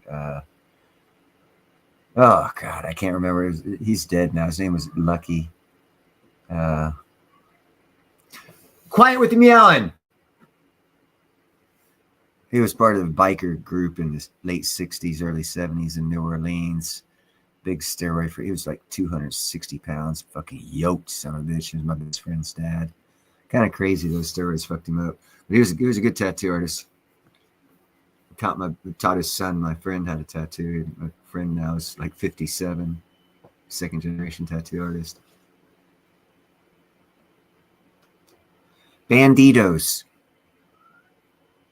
I'm pretty sure the Bandidos have New Orleans. He was part of the Bandidos. That or he had problems with the Bandidos. Skull Munchers, I think, have Florida. It's been a while. I haven't kept up with my biker lore. It's also changed. Hells Angels are actually no longer a thing. Okay, yeah, so Bandidos have New Orleans. That's right. Yeah, you made me go in my thought brain. It's been years since I had that knowledge. Oh, fuck. It's been 37 years, 40 years. I had to dust off the cobwebs on that bookcase.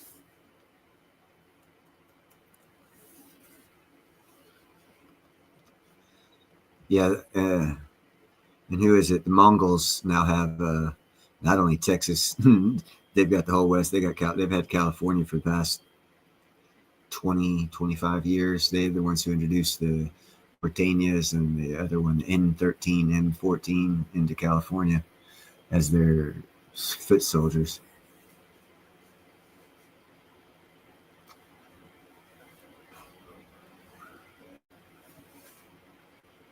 Ooh, hold on a second here. Now you caught my attention. I'm going to change conversation. Very tough, man. But you want to know what, Matthew? Hell's Angels ain't shit. You need to research the dirty, rotten bastards. That was the birth of the Hells Angels. Those guys had a fucking ethic to them that the Hells Angels can't touch.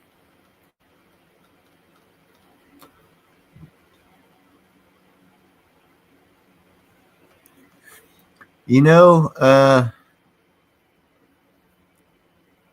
that's another story, Gold and Silver. I've been, there's no facts, so I can't say I've been doing any real research. But I've been looking into the possibility of we're not the first evolution of human on this planet. And we might be like following a different perspective of evolution of different theologies. Would be like the sixth evolution of human on this planet. So it's possible that there are things that are underground and underwater now that are a lot older than we think and a lot more advanced than we think. Because I don't know.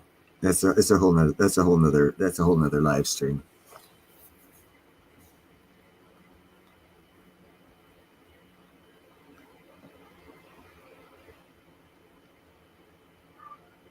It depends on you know, are you looking at Hinduism and Buddhism? Because I think it's Buddhism, their belief, their theology. But no, what is it? Theocracy? No. Study of religion. Wow, I'm drawing a blank. And I will smoke more pot. I don't care. Quiet, Silver! Damn, shut up, cat.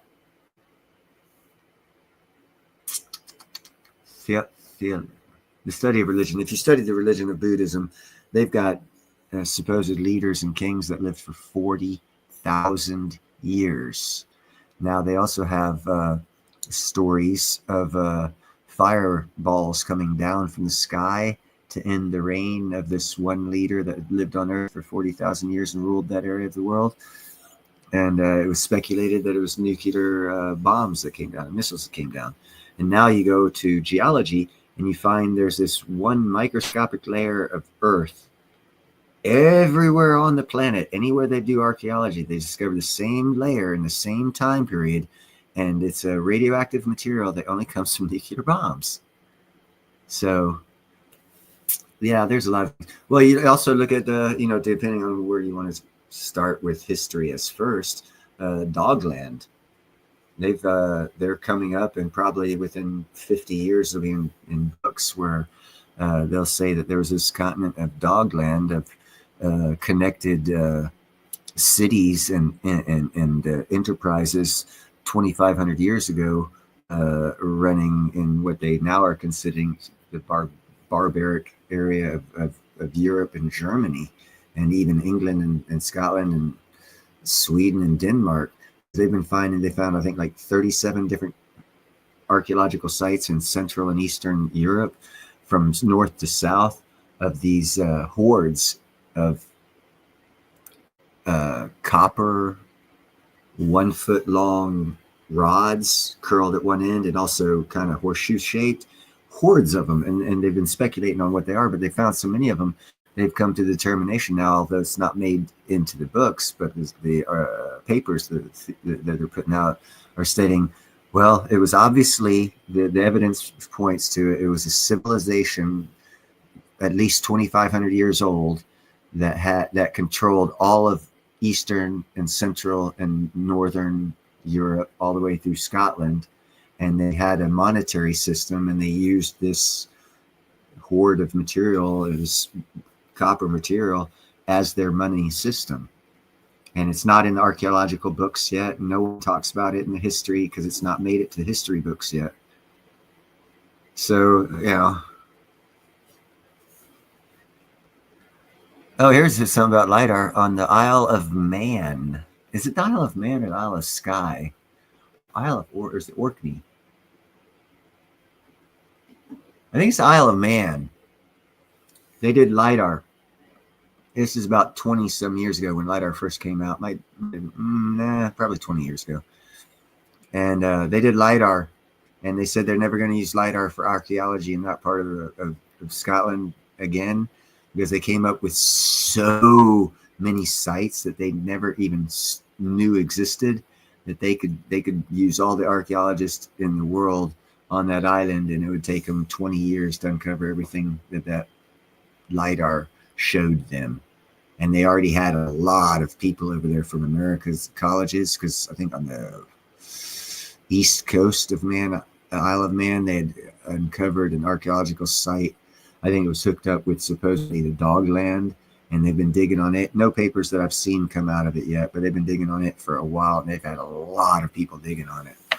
So I imagine here shortly we'll get some, well, maybe not shortly, but eventually we're going to get some history put in textbooks about the islands of northern Scotland and their archaeological history, and the Dogland people and the Celts and whatnot.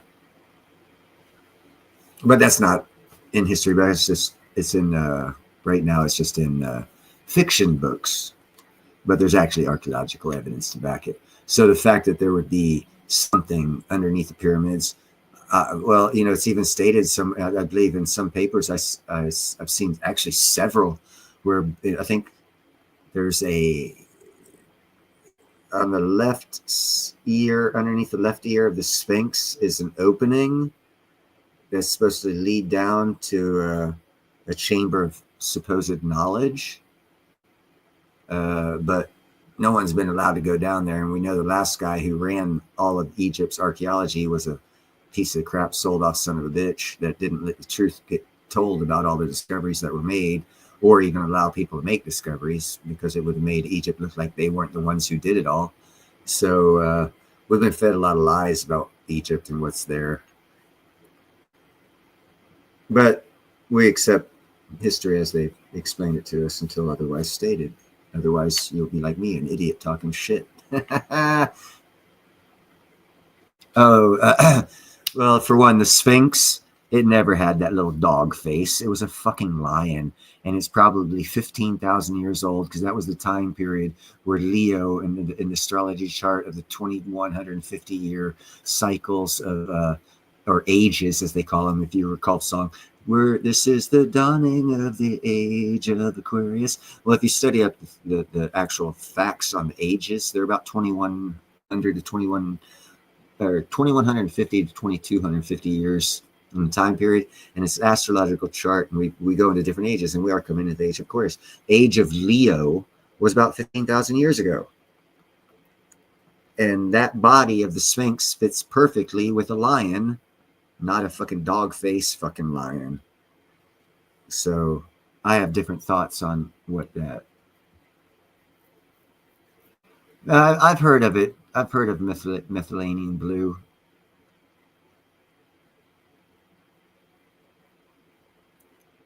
Oh, well, the face is the first part that's going to get hit, especially if it's a lion's face. It'll be the first thing to get degraded in windstorms and sandstorms and rain storms, because they've proven, even though that Facade or whoever the hell that guy was who was running the Egyptian archaeological department for like 25 years, he didn't allow information to get out. But it's been proven that at the base of the Sphinx, where it starts its building complex from, the base of it, the oldest part of it, has water marks where it was underwater and hit by water for at least 1,000 or so years. And nobody allowed to talk about that, because that would age the Sphinx between 12,500 to 15,000 years old, which I think it is.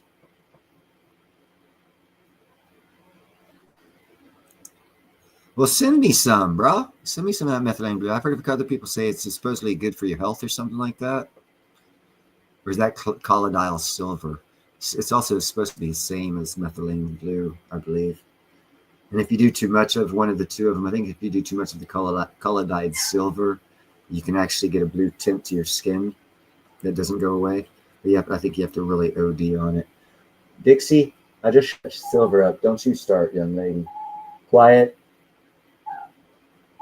Dixie actually has conversations with me. So it'll be like a super chat, man. You got a job? I don't have a job. Ooh, so I'll be peeing like an alien. Does it glow in the dark? That'd be cool on Halloween. Piss on someone's head in blue. I'm sorry, guys. Ironworker came out in me.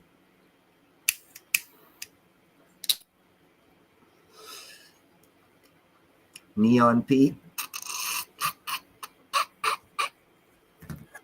That'd be kind of cool.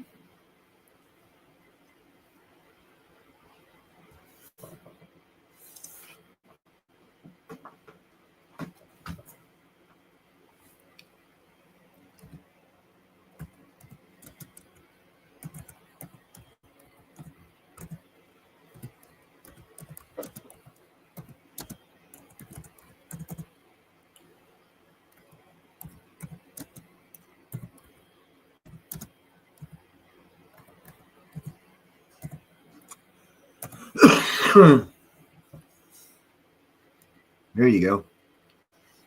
That way Google doesn't get to take 30%.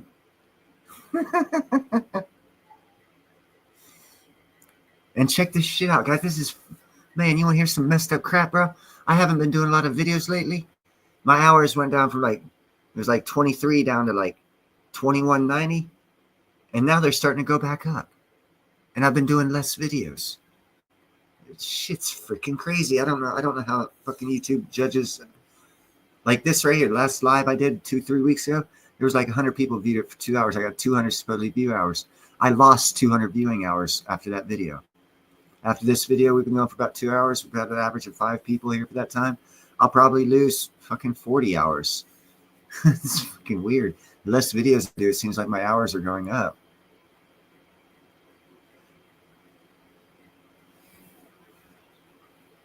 Dude, there's crap loads of news coming out that's being whitewashed and washed under because of the narrative news that wants to be kept in mainstream.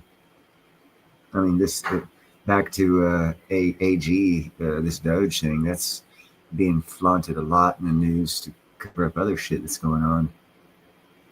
And my belief still is that we've inflated our government spending, intentionally allowing it to happen to build up the revenue base to where humans in America will be used to paying, will be grateful for paying less taxes and still having fraud committed while not having us look at it. Because like I said, after Elon finishes doing this Doge thing, if, you know, the stuff that makes it through Congress and all the cuts happen, we're still going to get bridges to nowhere, which it basically is fraud.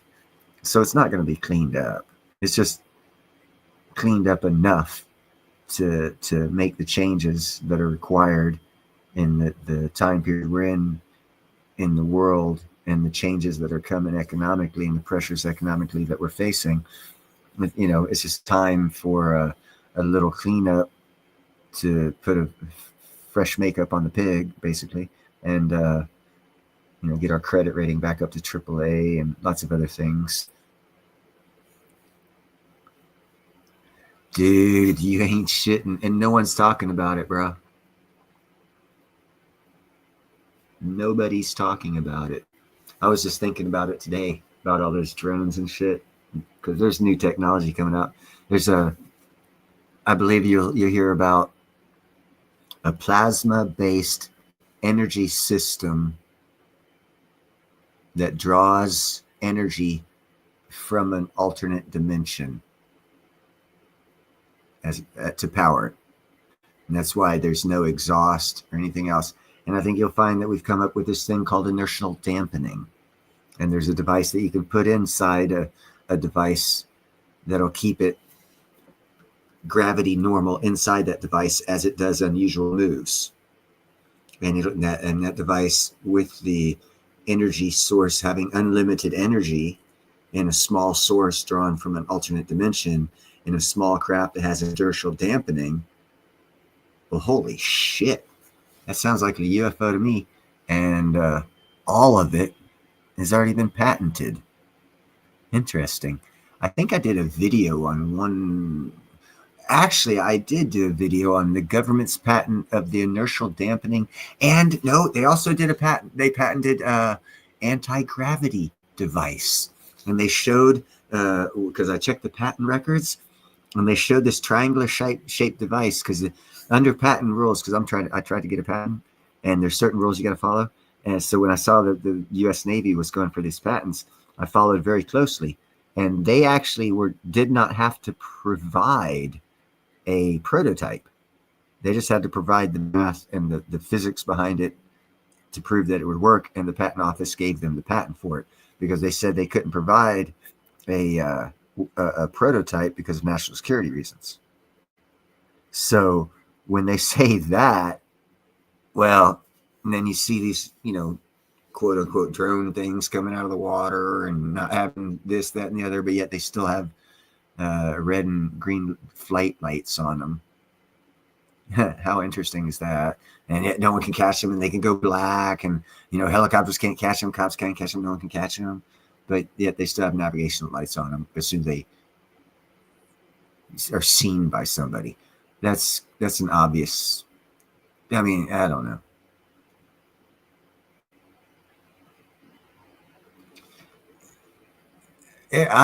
Everything I see is identified. If I have to identify it as an I don't know, it's still identified. It's identified as an I don't know. But I identified it. It's an I don't know. That one's an airplane. That one's a helicopter. That one's an I don't know.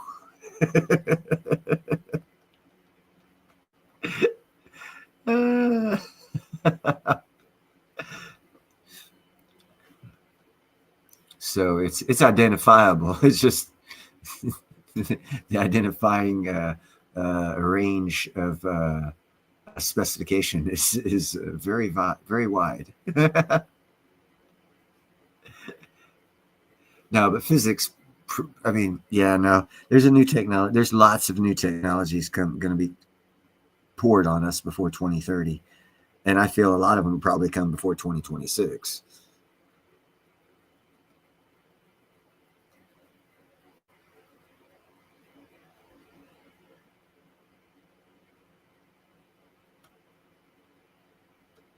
What was this?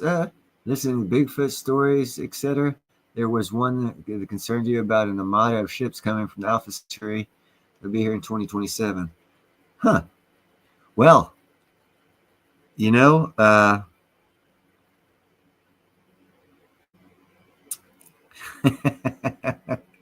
not concerned.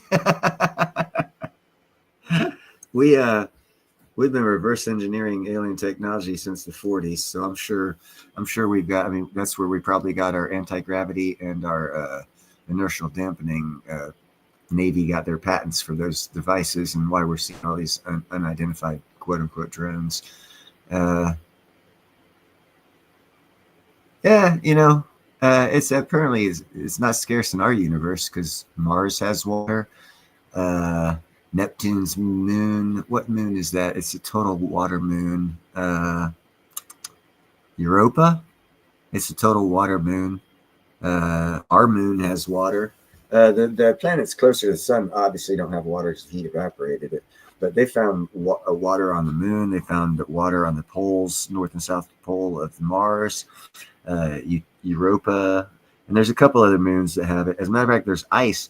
And the reason why you see a tail of a comet is it's water being evaporated. It's ice crystals. So I don't think that water is as scarce as whoever you're hearing those stories from says it is. At least not in our little sector of it. It seems to be very, very prominent if you know where to look. And that's why I got excited when I found out they discovered that 3 mineral compound put together with the hole at the right direction creates the volts go up from 1.2 to 1.8, which is the exact amount of volts you need to take and separate oxygen and hydrogen and water. That was so exciting to me because now all you need to do, because I think it was like zinc, magnesium, and cobalt or something. I'm not sure, but those 3 put together with a tube, a hole like a wormhole tube in it at a certain angle, increases the voltage when you put all 3 of those together in a certain dynamic fashion. It creates that voltage.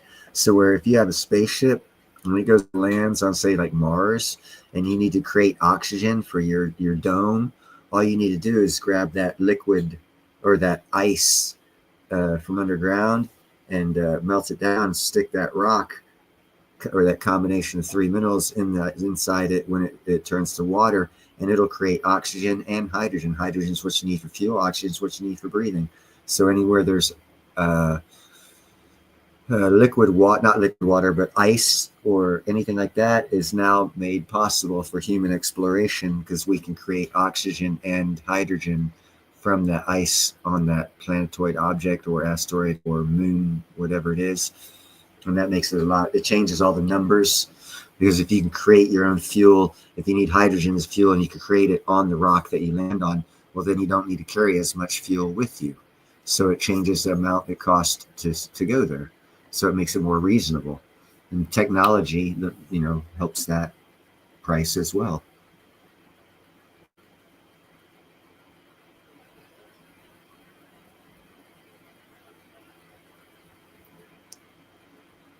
Yeah.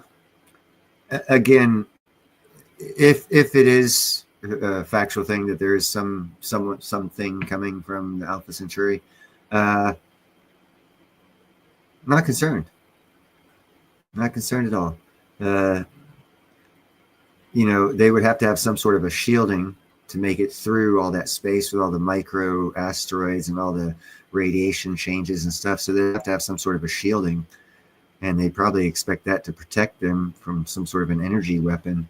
And maybe that's why America now has, in the world, has railguns, solid projectiles. They're not energy weapons that could bypass shielding, that you would project a life form would use to protect its ship while crossing across the interstellar void, because of, like I said, all the micro meteors and even small baseball-sized rocks that your ship will hit. You wouldn't want them to hit your actual physical object that you're in. You'd want it protected by some sort of electromagnetic shielding, or some sort of a shielding that would protect the ship. And that would just be basic common sense. And no matter where they're coming from, they'd have some sort of a shielding to protect them, and also protect from like radiation and other types of forms of that we're just now discovering by having people stay on the space station for 9 months to a year. These are the sciences we're learning as humans right now through having these people stay up there, and we've been doing it for 20 or so years. So we know the effects of what space does to humans and what type of shielding that we have to be able to go out there. So I could only project that another species out there would have to have a similar type thing. Based off that assumption, I would say a railgun would affect anything that comes in there. And they have other assumptions to make. If something's going to come that far, why would it be hostile? Where would their backup be? Because if we damage their ships, they're fucked. That's a suicide run. It's a suicide mission.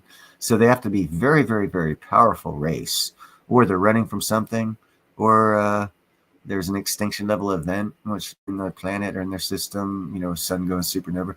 Betelgeuse is going to be going supernova. I don't know if the Alpha Centauri system is in Betelgeuse, but Betelgeuse is going supernova, so it could be they're escaping their planet if the Alpha Centauri is in the system that Betelgeuse is in. They might be running from that. There's so many things, and it also could be a lie. But I don't know if they're afraid of nuclear weapons. I think nuclear weapons might send out signals that we're advanced enough to split atoms and destroy worlds. Again, depending on what type of shielding they would have, it would depend on the effects.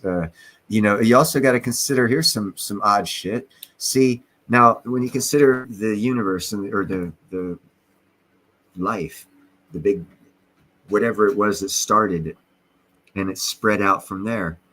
It's like a centrifuge. Things are spinning, and they spin at different speeds, so you get different molecules and different radiuses of that circle. So from wherever the start is, whatever you want to call it, the Big Bang, God created, whatever you want to call it, from that point that they say is, like 70 trillion years old, or however old it is, it doesn't matter.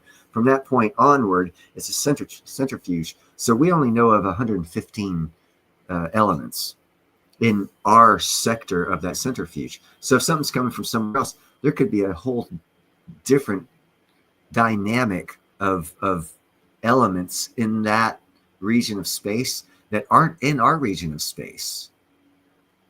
So they could have shit that you wouldn't even consider because we don't know. I mean, look at what that guy, he said, the element 115, that guy from Area 51, that scientist that was disclaimed, now he's been proven to be true or whatever. He said there was element 115. Yeah, we didn't know about it. Now they're saying, oh yeah, there's an element 115.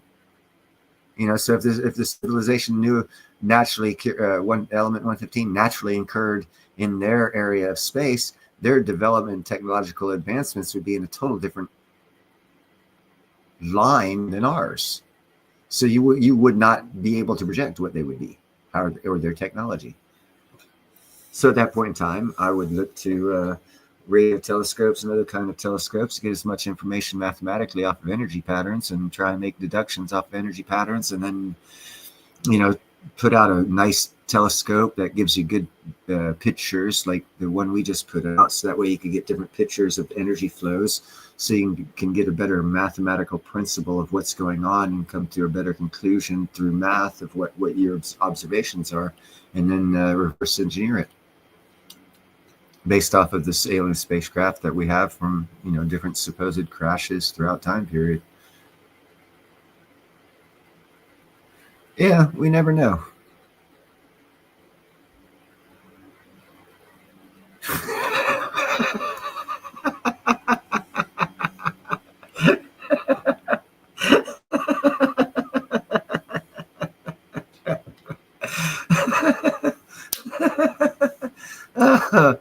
Oh, that's funny. Oh, here's another thing for you, conspiracy about gold. All these Tesla launches that they say were for what was his internet service that they offer, Starlink. You know, who's to say a lot of those satellites they launched weren't defense orbital platforms to be created to defend the Earth at a higher atmosphere that we don't know about? Have you checked into how many launches have been taken over by the for national security reasons? Or have you seen how many launches our government does and not SpaceX?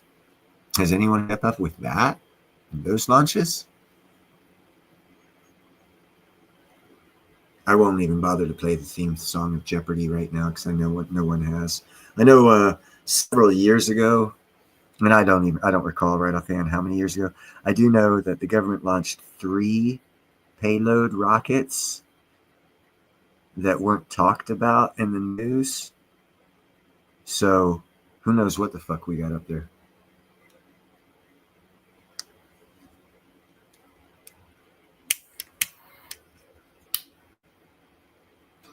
I did do a video on Russia.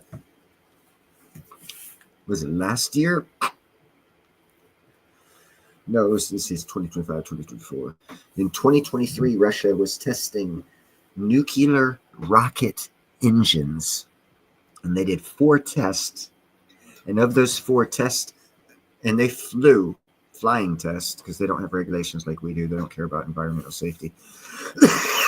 they flew 4 prototype nuclear rocket engines. 3 of them exploded. One of them was a successful test flight. I actually did a video on it. Quiet, Silver. I did a video on it and said soon America will have a nuclear rocket engine. And then I didn't do a video on this, but about 3 months ago, 2.5 months ago, NASA came out and said that they're doing research on a nuclear rocket engine because we work hand in fist with Russia on space advancements and space technology, which is interesting because they're supposed to be our enemies.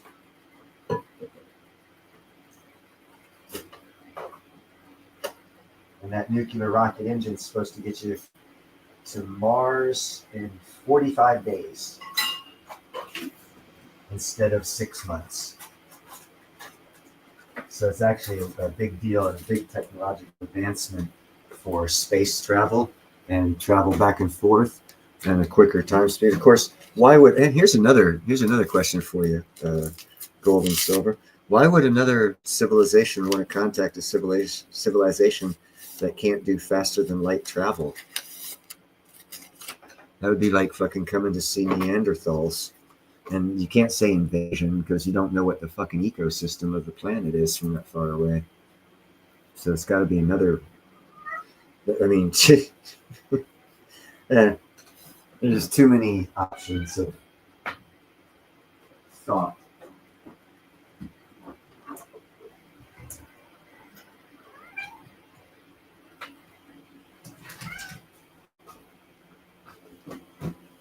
Because it would cost a lot economically for any civilization. And at least from our perspective, because we have never interacted with other alien from other world civilizations to know if they even have economies. But you would have to think from our perspective. And of course, you'd have to find someone to think outside of our perspective to see how a civilization would expand without some sort of a monetary economy. And that would be interesting, because then you'd go into different species and you'd have to look to the planet Earth, and you'd have to say, look at octopi and see how they interact, and see if how they would be able to interact in producing stuff without money. And that, wow, dude, I'm not going to go to that thought process, because that's just, it's a logical thought process, but I just don't want to go there. Oh, hell no, they don't want to take their shit. Again, it goes back. The cost of time, energy, and effort. If we were to be contacted by some sort of a fleet coming this way, I would project it not to be a fleet of conquerors, but I would see them more as a refugee fleet, because spatial anomalies, supernovas and shit like that happen. And if the society is space worthy, I'm sure between here and Alpha Centauri, there are planets that have more resources than us. I mean, if I look at Saturn and back to the centrifuge, Saturn's a gas planet. It's spinning. It's got clear circular rings around it.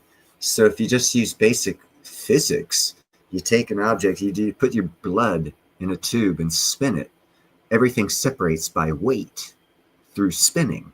So if Saturn's spinning and it's a gaseous planet, then everything that gaseous planet must be in those rings separated out by weight. So therefore, every element that we need would be, well, not that we need, but every element that is Saturn would be separated in those rings by atomic weight through millennia of spinning. So you guys quit it. So all you need to do is go up there, and this is fictitious, but all you'd have to do is go up there with a big net up underneath one section of that ring that has the element atomic weight that you want, and stick a little net up there and start scooping all that shit up. It's a lot easier than traveling so far to get something from someone else. And I'm sure they have a Saturn before they get to our Saturn. So that would logically take that one out of the playbooks.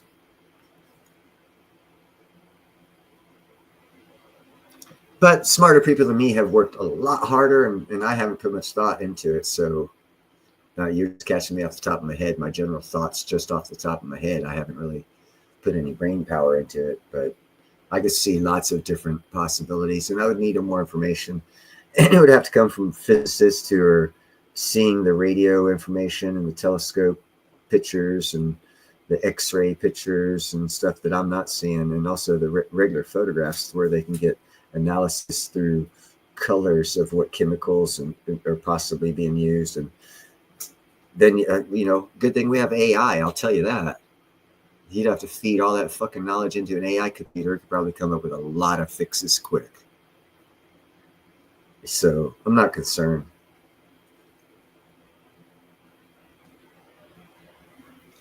It'll probably, I'll tell you this one, the gold and silver. I'll go off of the ratio of angels to devils. The angel of light was able to talk 1/3 of the angels to go with him. So they all got cast out. So my estimation is 1 out of 3, if there are aliens out there that we will ever be introduced to, 1 out of 3 of them probably have bad intention or selfish or some sort of an evil base to them. Whether or not they're spacefaring, wow. You know, because if you're not running off that base as a civilization, you probably ain't going to be going that far. You know, so that would knock out theoretically the possibility, because right off the bat, just using that as a baseline 1 in 3,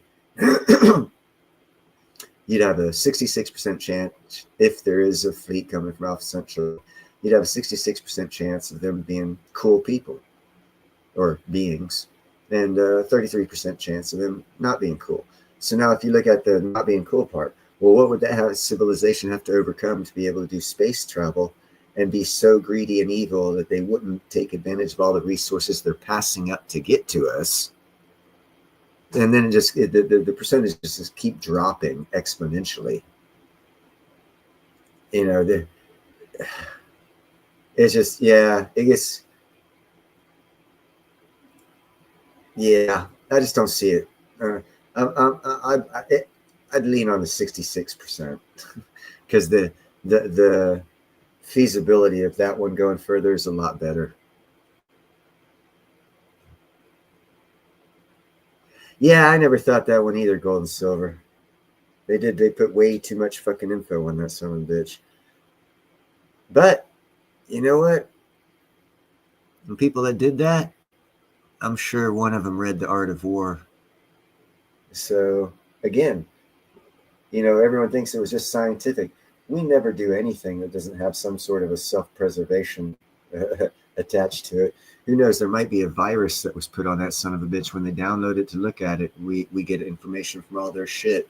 And because it's so low tech, they wouldn't even be able to tell, and it wouldn't register as a virus to their systems. There's lots of shit, you know.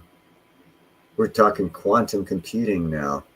AI is going to advance us so much. Shit, and that's another reason why energy prices are going to be down. There's going to be so much advancements in the micronuclears and other technologies. It's a fun time to be alive. Of course, now you come back down to reality, and what actually, and when I say reality, I mean what affects our daily living is our, you know, our economics and scenario and situation that we're in personally at this time and stage in our lives. And that's where you got to look and spend most of your time thinking about and trying to position yourself to gain as much as possible, or as some people say, lose the least possible. But I think there's going to be great gains to be had personally.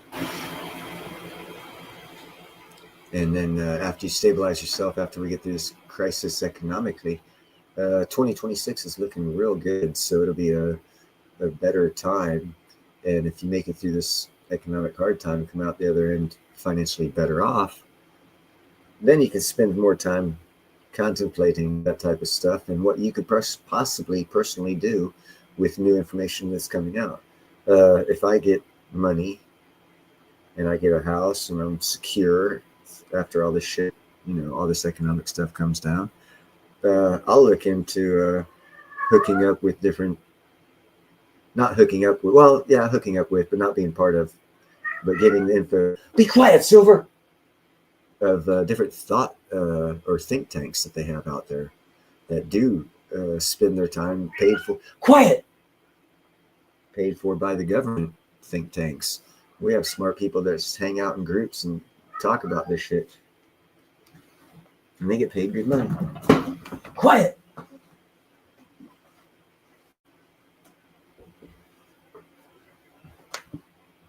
MIT has think tanks. I'm sure most colleges, most intellectual colleges have groups of think tanks. And if you hook up with those people, or at least the groups that they're part of, you probably get a lot more knowledge on this, a lot more insight. No, hell no. That's the worst idea in the world, bro.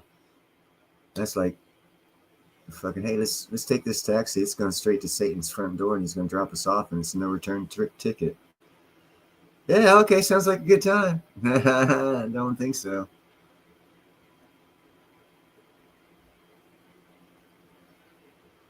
Yeah. Yeah, okay, whatever. Yeah, I don't emulate guys that stick their dick in things because, hey, you know what? After a while, hey, I stuck my dick in 1,000. Oh, yeah, well, I stuck my dick in one guy's ass. Oh, well, let me try it. You know, once you freak out, where's the freak end? You know, and now you're a freak. And now try and stand before God. So I don't go down that road. I took another path.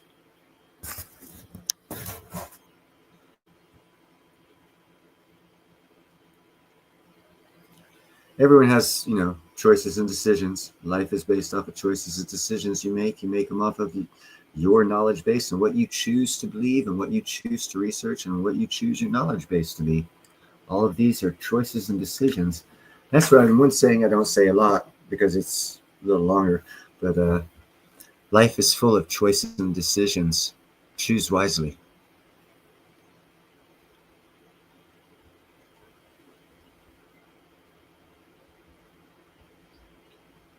And that's where a moral compass comes in my perspective.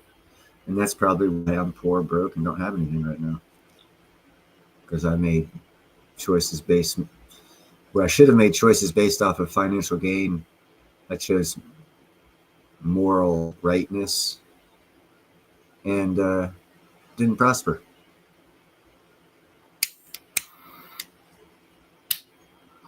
Because I've always believed that if I'm not getting my rewards on this end, I'm only going to be here for like 80 years.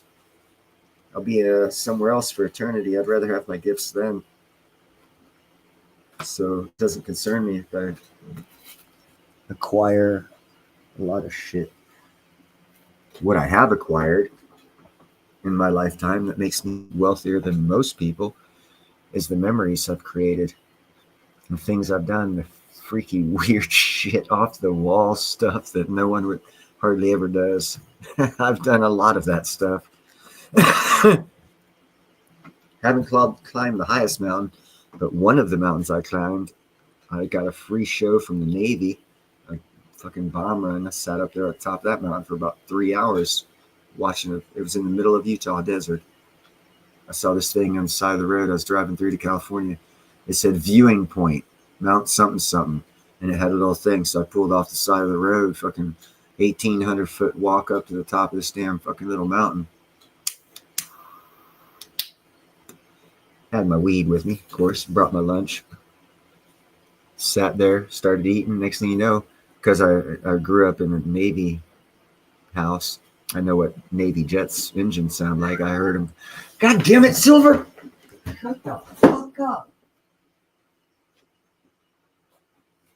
I know what Navy jet engines sound like. I heard Navy jet engines. I was like, what the fuck? We're in the middle of the desert. Damn sure enough, they were doing bombing runs. I looked down in the valley. I saw these big fucking targets, blue and white X's. These Navy planes were coming down, dropping bombs. I was like, son of a bitch, this is a good show. And of course, then I did the 8-hour whitewater rafting in the snow. Was in a war zone for 4 days. Got blown up. That was kind of fun. Blew myself up with fireworks a couple years before that. That was kind of fun. Let's see, what else have I done? Ooh, yeah. Free dive in fucking Great White Breeding Ground. Did that for about 5 years. And that's where you go with odds. Never dive alone. So if you dive alone, you're the only one there as a target. If you have a buddy with you, it's a 50-50 chance you're not getting eaten. It's all about perspective.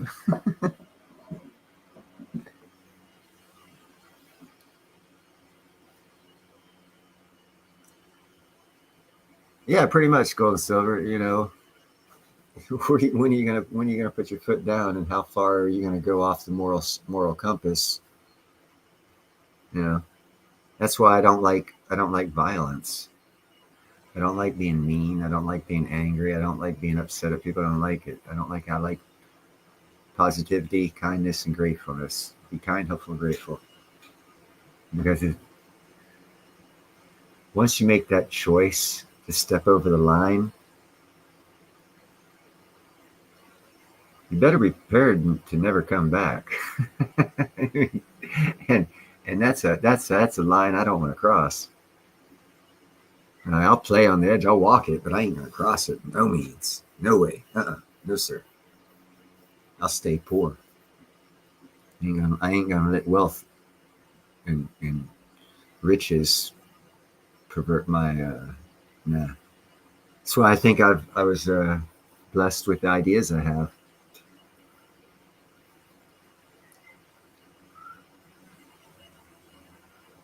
Andrews Air Force Base. That's Andrews. Where's Andrews? Eglin is in Florida. I think it's Eglin is in Fort Walton Beach, Florida. I believe it's there. My dad was Navy. Pensacola, Florida, Italy, Jacksonville, England, Scotland.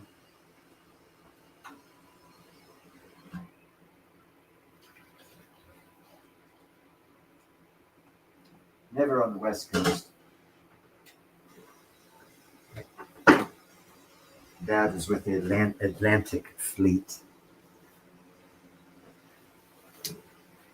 Now he was in, I guess, what I would call the West, but it's actually the East, Asia, back during Vietnam. Andrews is in Maryland. You get that white shit up there.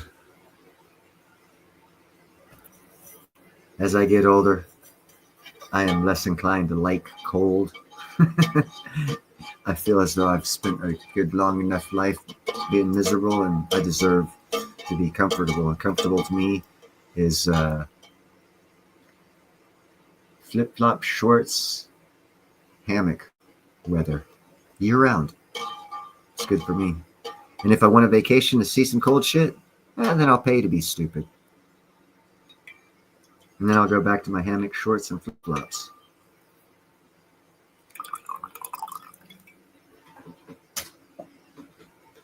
Of course, I'll probably never get to that point, but it'd be nice. No, I'll get there. I'll more than get there. So any other subjects anyone want to talk about instead of, let's talk about asteroid mining and the technology that's already out there. Several companies already have working prototypes of robotic units. Actually, it's more like a rocket with a malleable arm vacuum digger that collects resources, i.e., quote, mines them, is the one diagram I saw as a viable, ready-to-use mining operation for space. I didn't get the company name that produced it or is going to be running it, which is key for investment purposes. Didn't get that name, but I do know that there are companies out there that already have working prototypes for asteroid mining. And then you add the availability of a nuclear-powered rocket engine to a payload of a robotic source where you don't really have to worry about, G-force. And you can get to the Kuiper Belt in 6 months, 5 to 6 months. Less than that. I think it's 4 months, actually. 4 to 6 months, depending on where the Earth is around the sun to the Kuiper Belt. If you launch at the right time, you'll be there in, I think, 4 months. So you could have a robotic space mining operation started and have it return within a year. I find that to be interesting. It wouldn't be humans. It would be totally robotic. All right. Well, we've been going for about 2.5 hours. I'm going to go ahead and end the stream. I appreciate each and every one of you. Make sure to hit the like button. So that way I get more than one. And again, I appreciate everyone being here. Right on. Yeah, I only made it probably, I don't know, a little more than a third. But I crossed the Atlantic 6 times by airplane for moving back and forth. You guys have a good evening, and I'll talk to you Sunday. Bye-bye.